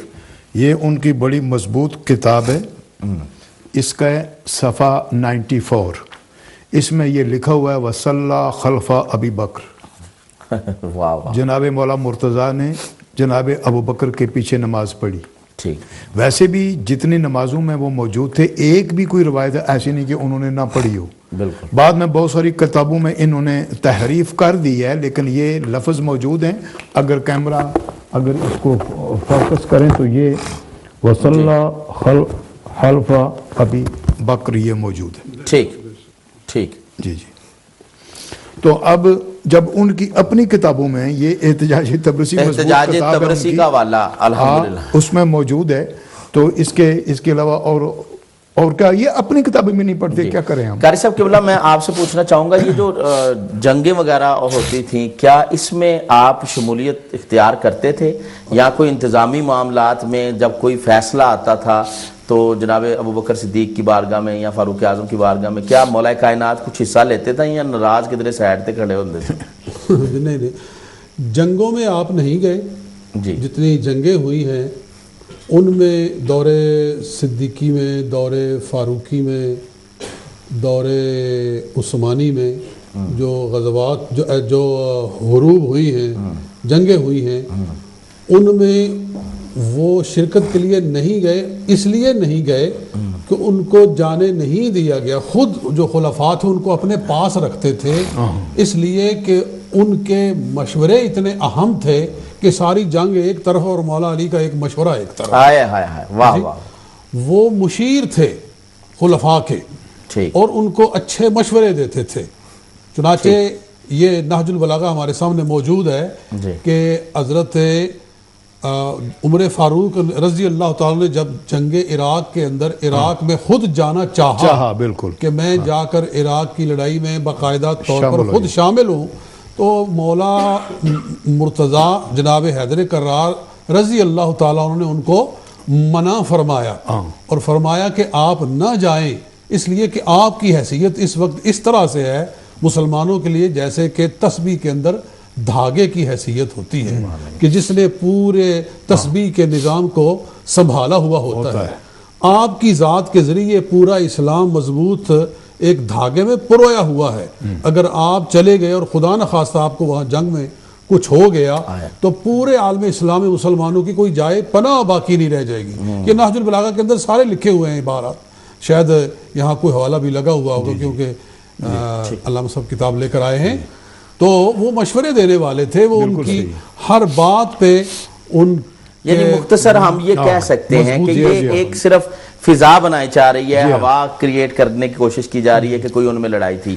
میں حضرت آپ کی طرف آنا چاہتا ہوں اور آپ سے میں یہ پوچھنا چاہتا ہوں کوئی ان کی محبت کی بات، ان کے پیار کی بات کوئی ایسی، تاکہ ہمارے جو چاہنے والے لوگ ہیں جن کے دل تڑپتے ہیں یہ سننے کے. آپ حضرت فاروق اعظم رضی اللہ تعالیٰ عنہ تشریف فرما ہے حجر اسود کے سامنے، مولا کائنات بھی وہیں پر تشریف فرما ہے. واہ واہ. تو حضرت فاروق اعظم رضی اللہ تعالیٰ عنہ نے حجر اسود کی طرف توجہ کر کے ارشاد فرمایا کہ اے پتھر میں جانتا ہوں کہ تو نہ نفع دے سکتا ہے نہ نقصان، لیکن میں نے کیونکہ اپنے آقا علیہ الصلوۃ والتسلیم کو دیکھا ہے کہ وہ تجھے چومتے تھے، اس لیے میں تجھے چومتا ہوں ان کی محبت و اتباع میں. یہ فرمایا امیر المومنین ہے وہ، مولا کائنات وہیں تشریف فرمائے، فوراً بول اٹھے اور کہا امیر المومنین آپ یہ کہتے ہیں کہ یہ پتھر ہے یہ نفع نقصان نہیں دیتا ہے؟ نہیں دیتا ہے. میں نے خود اللہ کے نبی علیہ الصلوۃ والتسلیم کو فرماتے ہوئے سنا ہے کہ اس پتھر حجر اسود کے 2 آنکھیں ہیں، اس کے کان ہیں، یہ سنتا ہے، یہ دیکھتا ہے اور یہ گواہی بھی پیش کرے گا. اللہ اکبر. اللہ. تو حضرت فاروق اعظم نے یہ ارشاد نہیں فرمایا کہ علی تم غلط کہہ رہے ہو، نہیں جو تم کہہ رہے ہو تو بالکل صحیح ہے. سبحان اللہ. اس سے یہ محبت کا پتہ چلتا ہے. آپ اور اس سے حضرت ان لوگوں کا بھی رد ہو جاتا ہے جو کہتے ہیں یہاں پہ آ کے وہ خارجی سوچ جو یہ بیان کرنے کی کوشش کرتی ہے کہ دیکھا حضرت فاروق اعظم نے کہا کہ وٹے کوئی فائدہ نہیں دیں دے تو تم لوگ جاتے ہو ولیوں کے مزاروں پر. تو یہ حضرت علی پاک کا فتویٰ آج تک ہماری دستگیری کر رہا. الحمدللہ. حضرت فاروق اعظم رضی اللہ تعالیٰ عنہ کے پاس ایک عورت آئی، پیش کی گئی اور جو حمل سے تھی. آپ نے اس کے لیے حکم صادر فرما دیا کہ ان کے کوڑے مارے جائیں. وہیں پر حضرت مولا کائنات رضی اللہ تعالیٰ عنہ تشریف فرما تھے. جیسے ہی فیصلہ سنا آپ نے فوراً ارشاد فرمایا کہ اے امیر المومنین گناہ اس عورت کا ہے مگر اس بچے کا گناہ کیا ہے جو اس کے پیٹ میں پل رہا ہے. آپ نے فوراً کہا کہ علی تو صحیح کہہ رہا ہے، عمر سے غلطی ہوئی، لولاک علی لہلک عمر، اگر علی نہ ہوتے تو عمر ہلاک ہو گیا ہوتا. سبحان اللہ. اس کے بعد سے فاروق اعظم نے فرما دیا تھا کہ علی فیصلے کے وقت تمہارا ہونا ضروری ہے. سبحان اللہ. جیسے ابھی قاری صاحب ذکر فرما رہے ہیں. یعنی یہی وہ وجوہات دیکھیں اور نسبت تھی جس وجہ سے تمام ہمیشہ تینوں صحابہ ساتھ رکھتے تھے اور ان کا ساتھ ہونا. اور حضرت آپ نے یہ جو حدیث مبارکہ کا ذکر کیا ہے اس سے یہ بھی پتہ چلتا ہے کہ اگر دشمنی ہو تو پھر تو بندہ کہتا ہے فیصلے چنگے کرے مندے کرے اب بھی عوام گالاں کھٹے گی، لیکن حضرت علی پاک کا دونوں مقام پر بولنا، وہاں حجر اسود کے بارے میں جب آپ کا یہ فرمانا اور آپ نے فوراً سے لقمہ دیا اور کہا نہیں اس طرح نہیں بات اس طرح ہے، اور اس مقام پر بھی کہ جب انہوں نے فیصلہ صادر فرما دیا جناب فاروق اعظم نے تو حضرت علی پاک نے اپنا کردار ادا کیا. محترم ناظرین حقیقت یہ ہے، یہ محبت کی داستان ہے، یہ پیار کی داستان ہے. پتہ نہیں کچھ لوگوں کے دلوں میں کیا ہو گیا، کسی کے دل میں حضرت ابوبکر صدیق کی نفرت ہے، استغفر اللہ، کسی کے دل میں علی پاک کی نفرت ہے. اللہ تعالیٰ یہ نفرتیں ختم کرے اور اللہ تعالیٰ ان سینوں میں نبی پاک علیہ السلام کی محبت کا صدقہ، اہل بیت کی محبت، صحابہ پاک کی محبت ڈالے. یہ محبت ایسی ہے جو انشاءاللہ کل قیامت والے دن ہماری نجات کا ذریعہ بنے گی. تینوں بزرگ علماء سے بڑی محبت سے آپ کا بہت بہت شکریہ.